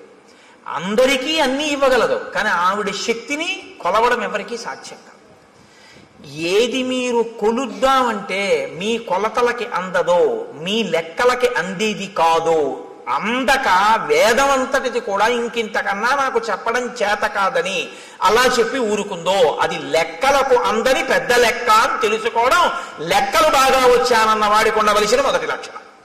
బాగా లెక్కలు వచ్చిన వాడికి ఏం తెలియాలంటే ఇది నా లెక్కకి అందదని తెలిసి ఉండాలి. ఆ అందనిదేదో అది పరబ్రహ్మం. సహస్రశీర్ష పురుష సహస్రాక్ష సహస్రపాత్ స భూమిం విశ్వతో రుత్వా అత్యతిష్టదశాంగుళం. ఇది బాగా అర్థం అవ్వాలని గణిత శాస్త్రజ్ఞుడు అయ్యాడు. ఈ బ్రహ్మాండములన్నీ ఎంతవరకు ఉన్నాయని నువ్వు ఊహ చేస్తున్నావో, ఎందుకంటే నీ కంటికి అందవు, ఏదో నువ్వు లెక్క కట్టావు, కాంతి వేగం, శబ్ద వేగము, ధ్వని వేగము, ఇలాగా ఈ వేగంతో కొలిస్తే ఎంతవరకు ఉన్నాయని నువ్వు అనుకుంటున్నావో అంతకన్నా ఒక 10 అంగుళాల పై వరకు ఈశ్వరుడు ఉన్నాడు. నువ్వు చూపుకి ఎంత శక్తి ఉందనుకుంటున్నావు? ఒక రాడార్ పెట్టారనుకోండి సముద్రపు ఒడ్డున కొండ మీద, ఆ రాడార్ తిరగడానికి ఓ లెక్క కడతారు. అది తిరుగుతున్నప్పుడు సముద్రం లోపల ఉన్న ఓడలకి ఇక్కడ నౌకాశ్రమం ఉన్నది అన్న, నౌకాశ్రయం ఉన్నది అన్న సూచన తెలియడం కోసం ఇక్కడి నుంచి ఇక్కడ వరకు ఇలా తిరగాలి అని. మీరు విశాఖపట్నం లాంటి ఊళ్ళకి వెడితే రాత్రి వేళ కొండ నుంచి ఒక్కసారి ఆకాశంలో అలా తిరుగుతుంటుంది ఆ లైట్ హౌస్. దానికి ఒక లెక్క కడతారు. అమ్మవారి కన్ను ఇక్కడి నుంచి ఇక్కడికి ఇలా తిప్పితే ఎంత దూరం వెడుతుంది మీరు లెక్క పెట్టండి. ఇది గణిత శాస్త్రజ్ఞుడు అంటే. శంకరాచార్యులు వారు పెద్ద గణిత శాస్త్రజ్ఞుడు. ఎందుకో తెలుసా అండి? ఎంత వెడుతుందో ఆయన చెప్పలేదు. దృశా ద్రాఘీయస్యాదరదళిత నీలోత్పల రుచా అన్నారు. అమ్మా, ఈ బ్రహ్మాండములు ఎంతవరకు ఇటుపక్కకున్నాయో అంతకన్నా దాటి వెడుతుందన్నారు. అంతే తప్ప ఈ బ్రహ్మాండముల వరకు చూస్తాం లేదు ఆయన. అలా అయితే లెక్క అందింది అమ్మవారి చూపుది. నీ లెక్కకి అందకపోతేనే నీ వినయం, నీవు నేర్చుకున్న జ్ఞానానికి సార్థకత, నీకు అందనిదోటి ఉందని చెప్పడం. కాబట్టి ఈ కంపారిటివ్ డిగ్రీ, ఈ బ్రహ్మాండములు ఎంత ఉన్నాయో అంతకన్నా ఎక్కువ అయి ఉన్నది నీ చూపు. అంత ఎక్కువ వరకు దాన్ని దాటి పడుతుంది ఆ చూపు, లైట్ హౌస్ పడినట్టు. కాబట్టి దృశా ద్రాఘీయస్యాదరదళిత నీలోత్పల రుచా దవీయాంసం దీనం స్నపయ కృపయా మమపి శివే. అది శంకర భగవత్పాదులంటే. మహానుభావుడు. అందుకే శంకర జయంతి చేసుకోకపోతే కృతజ్ఞత అన్నాను నేను. కాబట్టి నువ్వు లెక్కలు నేర్చుకున్నవాడివి అని ఎప్పుడు గుర్తంటే నీ లెక్కకు అందనిదోటి ఉంది అని నువ్వు తెలుసుకుంటే. నాకు తెలియకపోవడం ఏంటంటే లెక్కలు ఏదైనా అన్నావంటే నీ అంత చేతకాని వాడు లేడని గుర్తు. ఇందుకు ఓం నమ శివాయ సిద్ధం నమ. నీకు ఈశ్వరుడు ఎందులో ఎంత పెద్దవాడిని చేసినా నీకు అందందుందని దానిలోంచే తెలుసుకో. నువ్వు ఒక పెద్ద జియాలజిస్ట్ అంటే ఈ భూమికి సంబంధించిన విషయాలన్నీ తెలుసుకున్నవాడివైతే ఎవడు తన గుప్పిళ్లతో ఇసుక పోసి ఇంతంత పర్వతాల్ని, ఇన్ని ఎడారుల్ని, ఇంత సస్యశ్యామలమైన నదీ తీరాల్ని, ఈ పచ్చగడ్డితో కూడుకున్నటువంటి పంట పొలాల్ని, ఆ తరువాత పెద్ద పెద్ద ఆ బీడు భూముల్ని, ఒక పక్క కొండల్ని, ఒక పక్క నదుల్ని, ఒక పక్క సముద్రాల్ని ఎవడు తీసుకొచ్చి సృష్టించాడు? ఎవడి ఆజ్ఞకి సముద్రం చెలియలి కట్ట దగ్గర ఆగిపోతోంది అని నాకు ప్రపంచపటం అంతా తెలుసండి. మీరు ఇలా పిన్ పెట్టండి, నేను ఆ దేశం ఏమిటో నగరం ఏమిటో చెప్తానందరూ నీకు తెలిసి ఉండడం కాదు. ఇవన్నీ సృష్టించిన వాడు ఎవరో మాత్రం నేను తెలుసుకోలేకపోయాను, వాడికి నమస్కారం అని నువ్వు అనగలిగితే నువ్వు బాగా భౌగోళిక శాస్త్రం నేర్చుకున్నవాడు. ఒకడు గొప్ప సంగీత విద్వాంసుడు ఎప్పుడంటే సంభావనిస్తే గంటన్నర కచేరీ చేసినవాడు కాడు. ఎవడు నాదోపాసన చేశాడో, ఎవరు ఆ లోపల నుంచి వచ్చినటువంటి నాదాన్ని వింటున్నాడో, ఎక్కడ నుంచి అది కదులుతోందో ముందు అన్నప్పుడు ఆ ధ్వని, ఆ శబ్దం, ఆ నాదం వస్తున్న దాని యొక్క మూలాల్ని ఉపాసన చేసి మౌనంలో పట్టుకొని నాదోపాసన చేసి సంగీత విద్య ద్వారా సరిగమ పద నిసానిదప మగరిస అంటారు. ఆరోహణ అవరోహణ. అవరోహణ అంటే కింద పడిపోవడం, ఈ ఈశ్వరుడి నుంచి విడిపోయి అజ్ఞానంలోకి రావడం. ఆరోహణ అంటే పైకెక్కి మళ్ళీ సాలోకి వెళ్ళిపోవడం ఈశ్వరుడి దగ్గరికి. మళ్ళీ సంగీతాన్నే పట్టుకుని కింద పడ్డవాడు సంగీతంతో మళ్ళీ పైకెక్కి సాలో కలిసిపోవడం, ఈశ్వరుల్లో కలిసిపోవడం. ఈ నాదోపాసన చేసిన వాడు ఎవడున్నాడో వాడు సద్గురువు అయి నిలబడిపోతాడు. అందుకే త్యాగరాజు గారు ఎవరో అని మీరు అన్నారనుకోండి, సంగీత విద్వాంసుడు అనకూడదు, సద్గురు త్యాగరాజస్వామి అనాలి. శ్యామశాస్త్రి గారు ఎవరో అన్నారనుకోండి, సద్గురు శ్యామశాస్త్రి అనవలసి ఉంటుంది. అలాగే దీక్షితర్ వారు ఎవరో అని మీరు అన్నారనుకోండి, సద్గురు దీక్షితర్ వారు అనవలసి ఉంటుంది. వారు సద్గురువులు. ఎందుకంటే వారు నాదోపాసన చేసి నాదోపాసన ద్వారా బ్రహ్మమును చేరిపోయారు వారు. ఇప్పుడు వారి సంగీతం ఎందుకు పనికొచ్చిందంటే ఎవరు మనకి సంభావన ఇస్తారు, కచేరీకి వెడదాం, డబ్బులు తెచ్చుకుందాం అనడానికి పనికి రాలేదు. అంటే అలా వెళ్ళడం తప్పని నేనేమంటలేదు. కానీ అది ఎందుకు పనికి రావాలి అంటే నాదోపాసన అన్నది ఈశ్వరుణ్ణి చేరడానికి పనికి రావాలి. ఇప్పుడు అలా పనికొచ్చింది అనుకోండి, మీకు అలా పనికొచ్చినటువంటి ఉత్తర క్షణంలో ఈశ్వరుడు మీకు ఇచ్చిన విభూతి మీకు అందని దాన్ని అందుకోవడానికి పనికొచ్చేదే తప్ప అమ్ముకోవడానికి పనికొచ్చేది కాదు. మీకు ఒక కవనం వచ్చనుకోండి, మీకు గొప్పగా ఒక పద్యం చెప్పడం వచ్చనుకోండి, అది ఈశ్వరుడు గురించి చెప్పగలగాలి, 10 మందికి పనికొచ్చేది చెప్పాలి.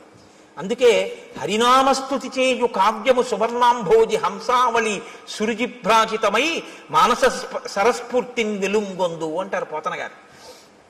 హరినామమును చెప్పినటువంటి సాహిత్యం ఏదుందో అది మానస సరోవరం. ప్రజ్ఞ ఉంది కదా అని పనికి మాలిన కవిత్వాలన్నీ చెప్పారనుకోండి, అవి కాలగర్భంలో నశించిపోతాయి, ఇంకోటి సమయాన్ని పాడు చేస్తాయి అంతే. అప్పుడు అది ఎందుకు పనికొచ్చింది? భ్రష్టత్వానికి పనికొచ్చింది ఆ కవిత్వం. దానివల్ల ఉపయోగం ఏమైనా ఉంటుందా అంటే నక్కీరుడి అహంకారంలో ఉంటుందంతే ఆ కవిత్వం.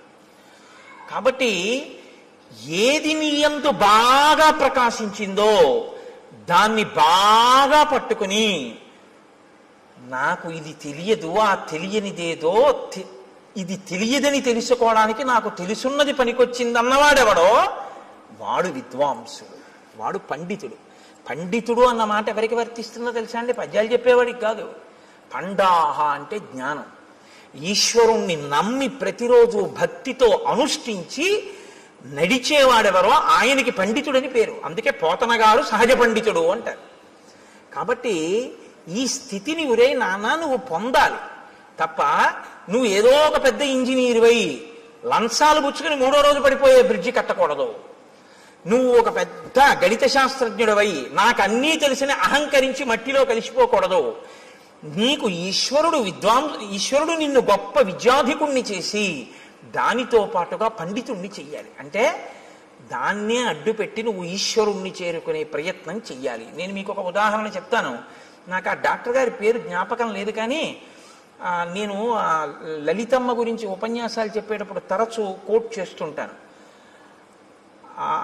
పిల్లవాడు తల్లి గర్భంలో తల కిందకి కాళ్ళు పైకి పెట్టుకుని ఉంటాడు. ఆయన ఒక పెద్ద గైనకాలజిస్ట్. ఈ పుస్తకం రాసిన ఆయన మాతృదేవో భవ అని పుస్తకం రాశారు. నాకు కాకినాడలో డాక్టర్ జగదీశ్వరి గారిని, ఆవిడ ఒక పెద్ద గైనకాలజిస్ట్. ఆవిడ నాకు ఆ పుస్తకం ఇచ్చి చదవండి కోటేశ్వరారు అన్నారు.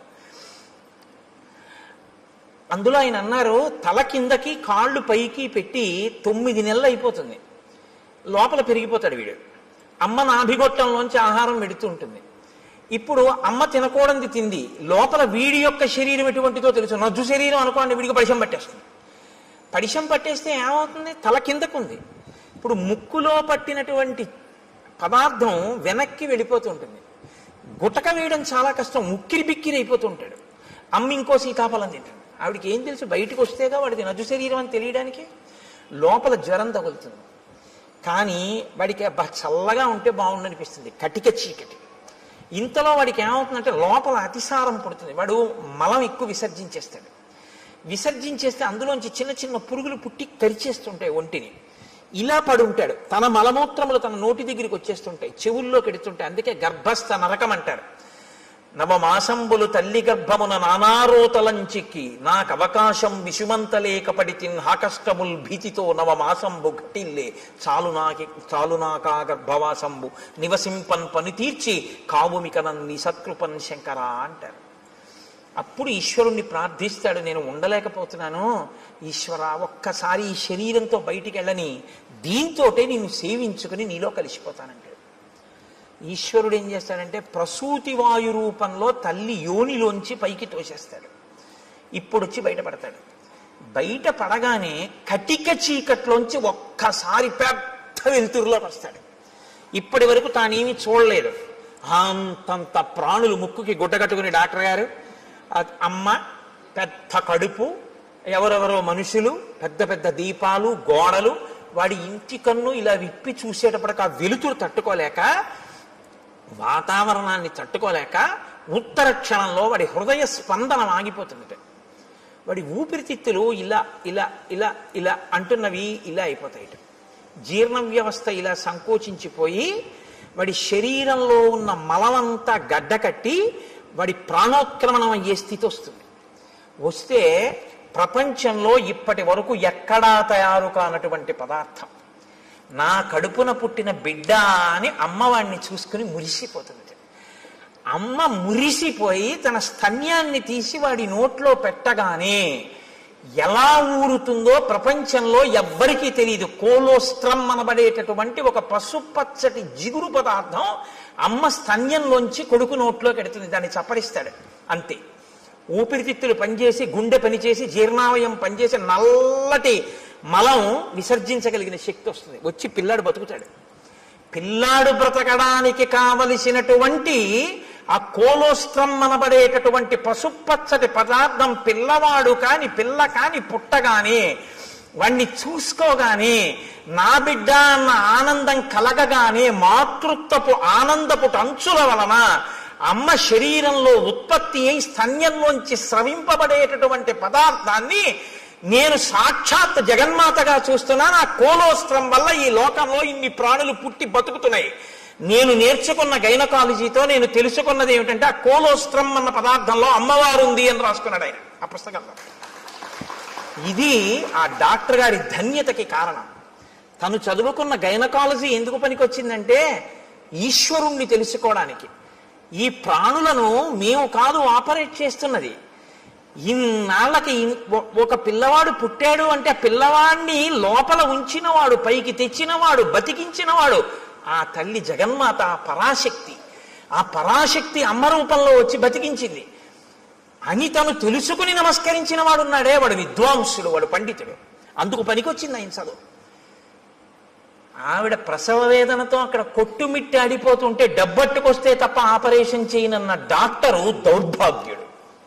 వాడి చదువు ఎందుకు పనికొచ్చినట్టు? ఏం భయమా? రామాయణం చెప్పడానికి భయం ఏంటండి? నేను రామాయణం చెప్తున్నాను కదా.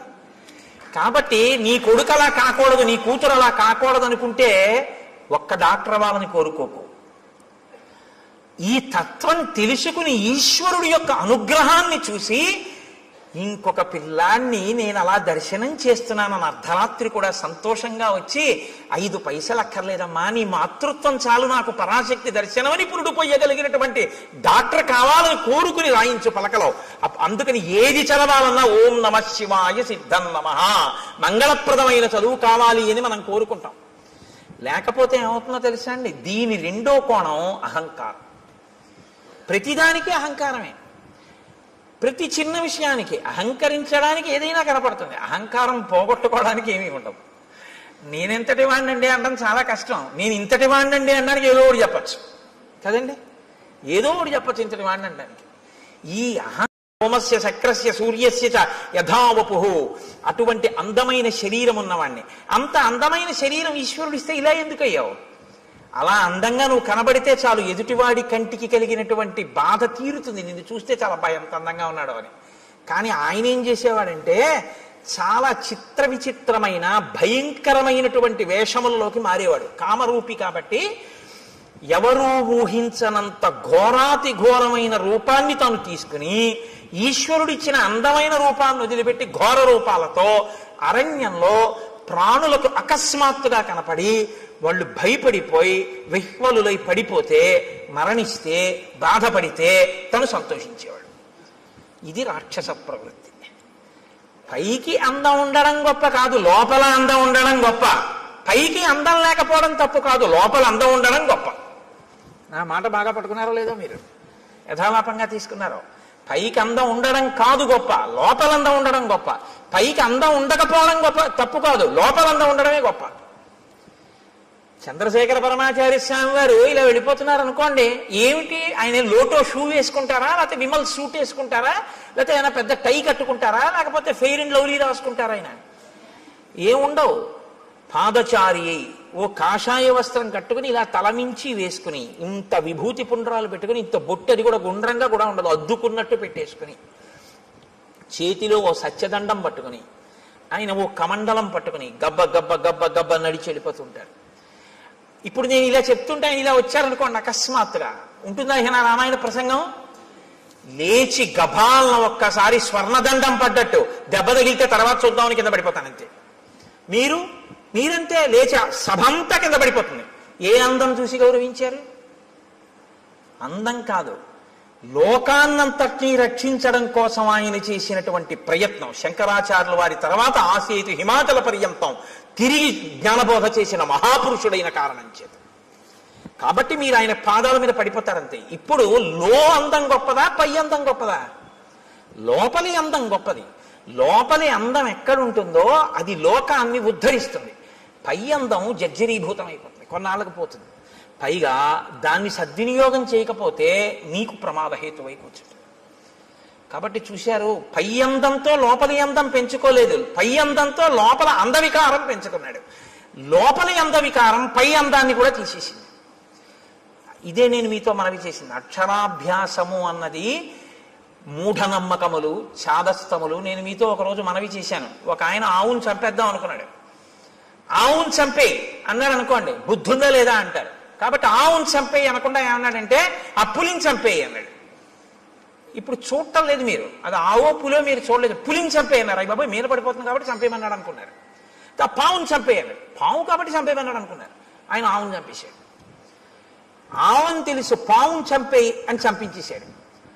ఆవు అని చెప్తే అది పవిత్రం కాబట్టి చంపడానికి ఒప్పుకోరని. సనాతన ధర్మాన్ని వదిలేయని చెప్పలేక మూఢ విశ్వాసాలు వదిలేయని చెప్తున్నారు. ఆవును చంపేయని చెప్పకుండా పావును చంపేయని చెప్పినట్టు. అక్షరాభ్యాసం మూఢనమ్మకం అంటే ఇదిగో ఇందుకే పనికొస్తాం, కబంధుడు కావడానికి పనికొస్తాం. అక్షరాభ్యాసం ఎందుకు చేస్తారంటే నీకున్నటువంటి ఈశ్వర విభూతి లోకకంటకం కాకుండా నిన్ను రక్షించి ఈశ్వరానుగ్రహం అని నువ్వు గుర్తెరగడానికి పనికొస్తుందని. లేకపోతే నిన్ను ఎక్కడ పడితే అక్కడే ప్రమాదం తీసుకొస్తావు ఈ విభూతితోటి. ఇది నా యందు దోషభూయిష్టమైంది. నేను ఒకానొకనాడు అరణ్యంలో ఘోరమైన రూపంతో స్థూల శిరస్కుడు అనబడేటటువంటి ఒక ఋషికి కనపడ్డాను. ఆయన కందమూలములు ఏరుకుంటున్నారు. ఆయన ఋషి, ఆయన వలన లోకానికి ఏమి బాధ ఉండదు. ఆయన ఇప్పుడు లోకాన్ని కాపాడతారు. అటువంటి ఋషికి ఇప్పుడు నేను ఏ స్వరూపంతో ఉన్నానో అటువంటి రూపంతో కనపడ్డాను. ఆయనకి ఏదో సంతోషం వేసింది, అలా కనపడితే హడిలిపోతాడని. ఆయన వెనక్కి తిరిగి చూశాడు. నిజంగానే మనసులో ఉలిక్కి పడ్డాడు. అయ్యబాబు ఇదేమిటి ఇలా ఉంది ఈ ప్రాణి. అయితే వాళ్ళది నిర్భయత్వం. ఎక్కడ నిర్భయత్వం? అద్వైతమే నిర్భయత్వం. రెండోది ఉందంటే భయం, ఉన్నదొక్కటే అంటే భయం ఏమిటి? ఇంకా భయపడడానికి ఏముంటుంది? అదే అద్వైతం. కాబట్టి ఆయన వెంటనే ఏమన్నాడంటే శాపవాక్కుని విడిచిపెట్టాడు. ఏతదేవ నృశంసంతే రూపమస్తు విగర్హితం. నీకు ఇటువంటి నింద్యమైనటువంటి రూపం కావాలనుకున్నావు. నృశంసం విగర్హితం, క్రూరమైన నింద్యమైన, రెండు మాటలు వేశాడు. ఈ రూపం ఎలా ఉంది? నింద్యంగా ఉంది, చూడ్డానికి అసహించుకునేటట్టుంది, ఘోరంగా ఉంది. చేతులు ఒక్కటి ఉండి ఏమిటి ఆ స్వరూపం ఏమిటి, ఆ కనపడడం ఏమిటి? అప్పటికి తలకాయ ఉంది ఆయనకి ఇంకాను. కాబట్టి నువ్వు ఇలాగే అరణ్యంలో పడి ఉండు అన్నాడు. ఇప్పుడు అసలు ఉన్న అందం పోయింది. ఇప్పుడు ఏం చేశాడు? ఉన్న అహంకారం అప్పుడు పోయి మహర్షి కాళ్ళ మీద పడ్డాడు. ఇప్పుడు మీరు నన్ను మాట అడగచ్చు ఏంటంటే, అంటే మరి పాపం ఆ పాటి దానికి ఏదో బుద్ధి చెప్పాలి కానీ అలా బొత్తిగా శాపం ఇచ్చేయడం ఏమిటండి అంటే, మీరు జ్ఞాపకం పెట్టుకోండి, శాపం ఎప్పుడూ కూడా అనుగ్రహము. శాపవాక్కు అనరు, శాపానుగ్రహము అంటారు. దాని చేత మార్పు తీసుకొస్తారు తప్ప అలాగే పడి ఉండు అని అనరు. ఆ బాధ తెలిస్తే ఆ తరువాతి కాలంలో ఏమవుతాడంటే ఇంకెప్పుడూ ఇటువంటి తప్పు పని చేయకుండా లోకానికి ఉపకారం చేస్తాడు. ఇక లోకోపకారం మొదలు పెడతాడు. అవతల వాడి బాధ తన బాధగా స్వీకరించి అవతల వాడికి మాట సాయమో చేతి సాయమో ఏదో ఒక సాయం మొదలు పెడతాడు. ఈ ప్రవృత్తి ఎక్కడ రావాలంటే లోపల దిద్దుబాటు జరగాలి. లోపల దిద్దుబాటు జరగాలి అంటే కొంతకాలం కష్టపడాలి, తప్పదు. ఏళ్ళనాటి శని జాతకంలోకి వచ్చిందనుకోండి, ఎందుకు భయపడతారు? ఆయన కష్టపెడతాడు. శనైహి శనైహి చరహ, మెల్లమెల్లగా వెడుతూ కష్టపెడతాడు.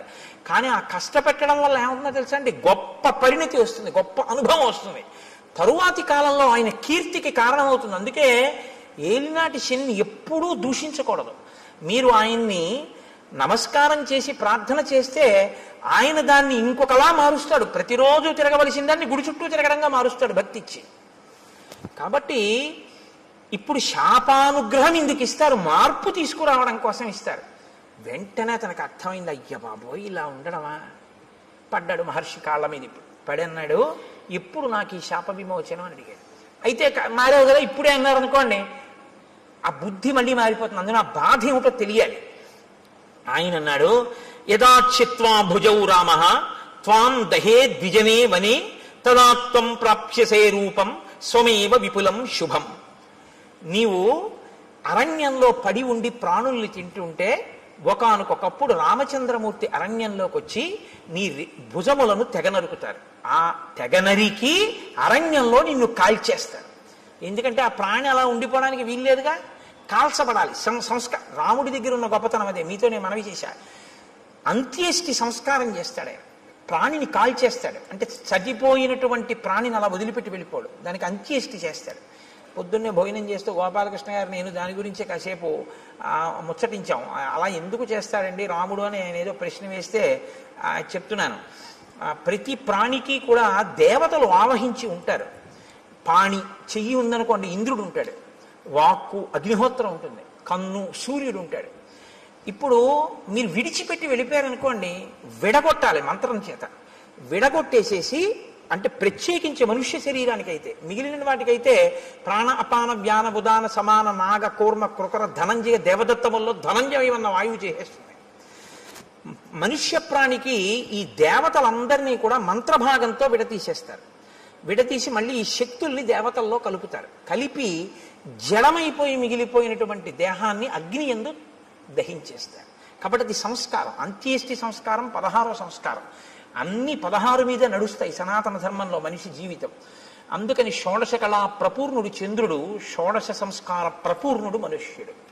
అంటే 16వ సంస్కారంగా అంత్యేష్టి జరగాలి. కాబట్టి రాముడు ఎక్కడెక్కడ ఇటువంటి శరీరాలు కనపడ్డా వాటిని ఆయన దహిస్తాడు. అందుకని నువ్వు రాముడి చేత వధింపబడి దహింపబడితే నీ పూర్వరూపం వస్తుంది. ఇక్కడ మీరు ఒక విషయాన్ని కనిపెట్టాలి. ఎవరికైనా తెలియదేమో కానీ మునులకు మాత్రం తెలిసి రామావతారం వస్తుంది. ఈ దేశంలో త్రికాల వేదులు వాళ్ళు. అందుకే ఈ దేశంలోనే ఒక గొప్ప శాస్త్రం ఉంది, జ్యోతిషము అని. వేద పురుషునికి జ్యోతిషము నేత్రస్థానంలో ఉంటుంది, వేదాంగము అని. అంటే ఇప్పుడు కళ్ళు లేనివాడు ఉన్నాడు అనుకోండి, మీరు గుళ్ళోకి తీసుకొచ్చి విగ్రహం దగ్గరికి తీసుకెళ్ళి ఇదిగో ముట్టుకో, ఇది గణపతి, ఇదిగో ఇలా ముట్టుకో తొండం అన్నారనుకోండి, ఆయన చూసి ఓహో అంటాడు. అదిగో అవే ధ్వజస్తంభకు చిరుగంటలు అన్నారనుకోండి, ఆయన చూడగలరా? అదే శిఖ గోపురం అన్నారనుకోండి, ఆయన చూడలేడు, మీరు గోపురం ఎక్కించలేరు. దూరంగా ఉన్నది చూడడానికి కన్ను పనికొస్తుంది, కాలంలో వచ్చేదాన్ని లెక్క కట్టడానికి జ్యోతిషం పనికొస్తుంది. అందుకని వేద పురుషుడికి నేత్రస్థానంలో ఉంటుంది జ్యోతిష శాస్త్రం వేదాంగంగా. కాబట్టి మహర్షులు త్రికాల వేదులు, వాళ్ళకి అన్నీ తెలుసు ఏం జరగబోతోందో. కాబట్టి వాళ్ళు రాబోయే రామావతారాన్ని లెక్కలోకి తీసుకున్నాడు ఆయన. తీసుకుని రామావతారం వచ్చి రాముడు అడవికి వచ్చాక రాముడి చేతిలో నీ చేతులు ఖండింపబడి నీ దేహము దహింపబడితే నీకు మళ్ళీ యథారూపం వస్తుంది. కాబట్టి రామ ఇందుకు నీ సంతోషించాను, నా చేతులు నరికేవాడు వచ్చాడని. ఎవడో నరికాడా? రాముడే నరికాడా? అందుకు అడిగాను. కాబట్టి రామ నేను ఎవరు పూర్వం అంటే శ్రియోమాం మధ్యమం పుత్రం ధనుం నామ్నాచ దానవం ఇంద్రకోపాదిదం రూపం ప్రాప్తమేవం రణాజిరే. నేను శ్రీ అనబడేటటువంటి వాని యొక్క మధ్యమపుత్రుడైన ధనువు అనబడేటటువంటి పేరున్నవాడిని. నాకు స్థూల శిరస్కుడు అనబడేటటువంటి ఋషి శపిస్తే నేను అక్కడతో ఊరుకోలేదు. ఆ రూపం వచ్చే లోపల నేను బ్రహ్మగారి గురించి ఘోరమైన తపస్సు చేశాను. బ్రహ్మగారు ప్రత్యక్షమై అన్నాడు, దీర్ఘాయుష్మాన్ భవ అన్నాడు. అని ఆయన వెళ్ళిపోయాడు. వెళ్ళిపోయిన తర్వాత నా అహంకారం ఏమైందో తెలుసా? నేను దీర్ఘాయుష్మంతుడిని, నన్ను ఇంద్రుడు ఏం చేస్తాడు? ఇంద్రుడి మీదకి యుద్ధానికి వెళ్ళాను. వెళ్తే ఇంద్రుడు ఏం చేశాడో తెలుసా? ఆయన ఒక చమత్కారమైనటువంటి మనిషి. ఆయన ఏం చేశాడంటే, ఒక్కసారి నా తలకాయని తన వజ్రాయుధం పెట్టి ఓ దెబ్బ కొట్టి ఈ తలకాయని కడుపులోకి దింపేశాడు. నా 2 కాళ్ళని పొట్టలోకి తోసేశాడు. తోసేస్తే తలకాయ లేదు, కాళ్ళు లేవు. మనిషిని మాత్రం బతికున్నాను. పైగా అన్నాడు తోసేసి, పితామహవచ సత్యం తదస్థితి మమాబ్రవీత్. పితామహుడైన బ్రహ్మగారు నీకు దీర్ఘాయుష్ ఇచ్చాడు, చంపేను, పడుండన్నాడు. అప్పుడు నేనన్నాను, అయ్య బాబోయ్, పితామహుడు ఇచ్చాడు వరం, బానే ఉంది, అహంకారంతో నేనేదో సాధించాననుకున్నవి ఇలాగే వస్తాయి తిరిగి. కాబట్టి వినయంతో చేసినవి, భక్తితో చేసినవి ఉద్ధరిస్తాయి, కానీ అహంకృతితో చేసినవి పనికొచ్చేవి కావు. చిట్ట చివరికి వచ్చి ఇలాగే కట్టి కుడుపుతాయి. కాబట్టి నేనన్నాను, నాకు పితామహుడు దీర్ఘాయుష్మంతుడు అన్నాడు నిజమే, కడుపుకి ఆకలోటి ధర్మం కదా ప్రాణికి. ఇప్పుడు నాకు తలకాయ లేదుగా, కాబట్టి నోరు లేదుగా, కానీ కడుపు ఉందిగా, తినాలిగా. వెళదామంటే కాళ్ళు లేవుగా, ఏం తిని బతకను అని అడిగాను. అడిగితే ఆయన ఏం చేశాడో తెలుసా? ఏవముక్తస్తు మే శక్రో బాహు యోజనమాయతౌ ప్రాదాదాస్యంచమే కుక్షౌ తీక్షణ దంస్త్రం అకల్పయత్. నాకు పెద్ద పెద్ద కోరలు పెట్టి, నా గుండెల దగ్గర కన్ను పెట్టి, నాకు యోజనమంత పొడుగైన చేతులిచ్చి, నువ్వు బతకవలసింది దీర్ఘాయుష్మంతుడవై బతికుండడానికే తప్ప అంతకన్నా ఎందుకురా నువ్వు బతికుండి నువ్వేం చేయాలి లోకానికి? అని నీ చేతులతో తడువుకు తింటుండు పడుండు అన్నాడు. అంటే దారుణమైన జన్మ ఏదో తెలుసా అండి? తినడానికి బతికే జన్మ కదండి. ఇప్పుడు అంతిమంగా తీర్పు ఎక్కడికి వచ్చింది? ఆయన దీర్ఘాయుష్మంతుడు దేనికి? తింటాడు, బతుకుతాడు. ఎందుకు బతుకుతాడు? తినడానికి బతుకుతాడు, అంతే. ఎక్కడికి వెళ్ళడం, ఏమీ చెయ్యడు. ఈశ్వరుడి గురించి ఏమీ తెలుసుకోక్కర్లేదు, ఓపిక ఉన్నా ఏమీ చేయక్కర్లేదు. ఓపిక ఉన్న రోజుల్లో భోగాలకి, పెద్దవాడైపోయిన తర్వాత ఉన్న ఓపిక ఎక్కడ పోతుందో అని ఈశ్వరుడి దగ్గరికి వెళ్ళడం. మీరు లోకం పోకడ ఎలా ఉంటుందో తెలుసా అండి?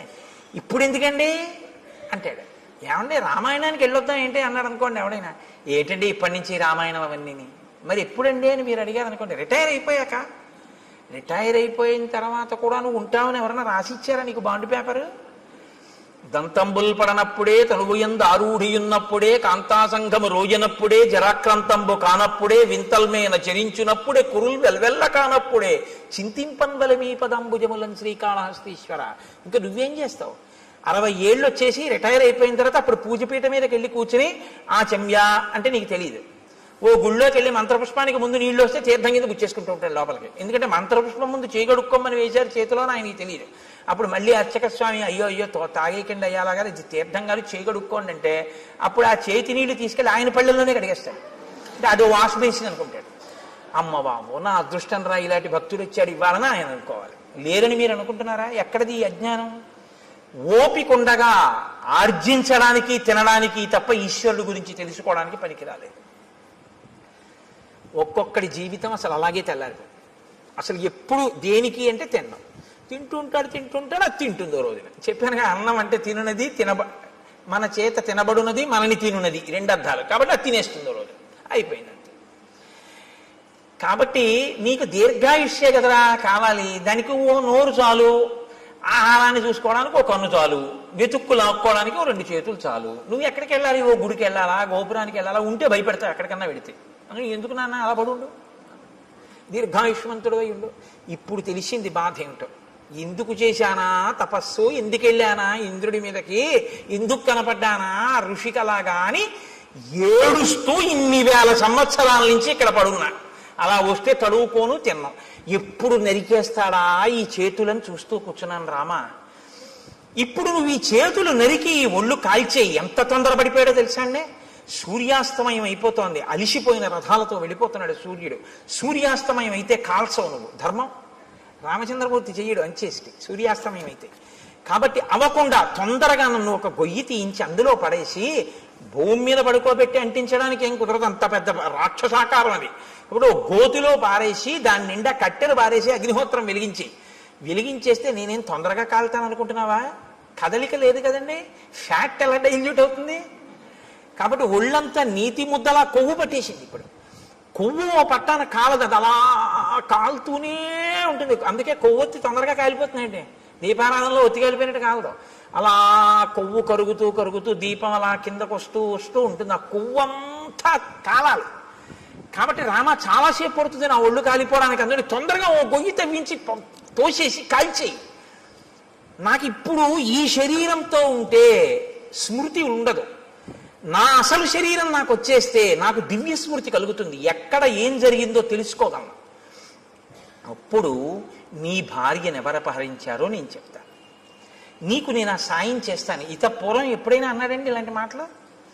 ఎవడన్నా మంచిగా ఉంటే వాడిని బాధ పెట్టాడు. ఇప్పుడు అవతల వాడి బాధలో ఆ శరీరం వస్తే వెంటనే నీకో మాట సాయం చేస్తానంటున్నాడు. ఈ మార్పు కోసం శాపానుగ్రహం ఇస్తారు. మీరు బాగా పట్టుకుంటే ఋషులు ఏదో తపస్సు ఉంది కదా అని శాపవాక్కు విడిచిపెట్టరు, వాళ్ళ తపస్సు పోతుంది. పోన్లేరా ఒకరిని మార్చాను, ఇప్పుడు ఆయన పనికొచ్చాడు, అందుకని ఇప్పుడు ఏమయ్యాడు? కబంధ మహాత్మనః. ఈ కబంధుడు మహాత్ముడు అన్నారు వాల్మీకి మహర్షి. ఎందుకంటే మార్పు ఎక్కడొచ్చిందో వాడు చాలా గొప్పవాడు. ఈ మార్పు రాకపోతే వాడు లోకకంటకుడై కూర్చుంటాడు. కాబట్టి రామ, నువ్వు చేచ్యతే సమరే బాహు తదా స్వర్గం గమిష్యసి. ఇంద్రుడు కూడా ఏమన్నాడంటే, నీ 2 బాహువులు రాముడు ఎప్పుడు తరిగేస్తే అప్పుడు మళ్ళీ స్వర్గానికి వెళ్దుగానే అలా పడుండి అన్నాడు. అందుకని తొందరగా నాకు అంత్యేష్టి సంస్కారం చేసేసి. సరే, లక్ష్మణుణ్ణి పిలిచాడు, గుణపం ఇచ్చాడు, గొయ్యి తవ్వించాడు, శరీరాన్ని తోసేశాడు. ఏనుగులు విరిచినటువంటి కొమ్మలు ఎండిపోతే ఏర్పడిన ఎండుకర్రలు. మహర్షి, అమ్మో వాల్మీకి రామాయణం అండి, ఎంత జాగ్రత్తగా రచన చేస్తారో తెలుసా? అంత పెద్ద శరీరాన్ని అంత పెద్ద గోతిలో వేస్తే అంత పెద్ద శరీరం కాల్చడానికి ఎన్ని కట్టెలు కావాలి, ఎక్కడి నుంచి ఏరి పట్టుకొచ్చారు సూర్యాస్తమయం లోపల అని మీరు నేను అంటామేమో. అక్కర్లేని ఇలాంటివి తీయడం మనంత గొప్పవాళ్ళు ఉండరు. కాబట్టి ఏనుగుల గుంపులు తిరుగుతాయి అక్కడ. వాటి పని ఏమిటంటే వాటికి తొండం ఖాళీగా ఉండదు, కొమ్మలు విరిచేస్తుంటాయి. ఆ విరిచేసినటువంటి కొమ్మలు కింద పడిపోయి ఎండిపోయాయి. కాబట్టి ఇప్పుడు ఆ పెద్ద పెద్ద కొమ్మలన్నీ తీసుకొచ్చి రామచంద్రమూర్తి ఆ గోతులో పడేశారు, లక్ష్మణమూర్తి ఆ గోతులో పారేశారు. పారేసి ఇప్పుడు కబంధుణ్ణి కాల్చేస్తున్నారు. ఈ కబంధుడి దగ్గరే ఈ కబంధుడు కాలిపోతే సీతమ్మ తల్లిని పట్టుకోవడానికి, సీతమ్మ తల్లిని అన్వేషించడానికి పెద్ద శుభవార్త దొరుకుతుంది. హనుమ ప్రవేశించడానికి ఇంకా కథకి రంగం సిద్ధం అవుతోంది. ఇంకిక్కడి నుంచి కిష్కింధకాండకి పునాది పడుతోంది. ఇక్కడి నుంచి హనుమత్ ప్రవేశం ప్రారంభం అవుతోందనమాట. కాబట్టి ఇప్పుడు నాయనా నువ్వు నా శరీరాన్ని అంటించేయి. ఇప్పుడు ఆ ఏనుగులు విరిచేసినటువంటి ఎండిపోయిన కొమ్మలు తెచ్చి గోతిలో పడేసి అంటించేశారు ఆ శరీరాన్ని. అంటించేస్తే మెల్లమెల్లగా కాలింది అన్నారు. కొవ్వు పట్టి ఉంది కదండి. అప్పుడు కూడా హ్యూమన్ ఎనాటమీ బాగా తెలుసు అనమాట. అంటే కదలకుండా ఎక్కువ తినేస్తే కొవ్వు పట్టేస్తుంది. వాడు దీర్ఘాయుష్మంతుడు కాబట్టి హార్ట్ బ్లాక్ లేదు వాడికి. కాబట్టి ఆయనలోంచి ఇప్పుడు ఒక దివ్యమైనటువంటి స్వరూపం ఒకటి బయటికి వచ్చింది. తతశ్చితాయా వేగేన భాస్వరో విమలాంబర ఉత్పపాతాశు సంహృష్ట సర్వ ప్రత్యంగభూషణ విమానే భాస్వరే తిష్టన్ హంసయుక్తే శస్కరే ప్రభయాచ మహాతేజ దిశో దశ విరాజయన్.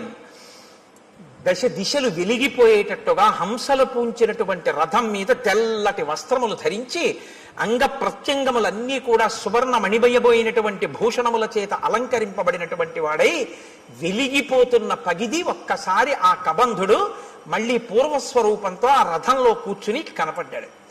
కనపడి ఒక్క క్షణం ఇలా కళ్ళు మూసుకుని ఆలోచించాడు. ఆలోచించి అన్నాడు, రామ, నేను ఆలోచించగా మీకు కలిగినటువంటి కష్టానికి ఒక విషయం అర్థమవుతోంది.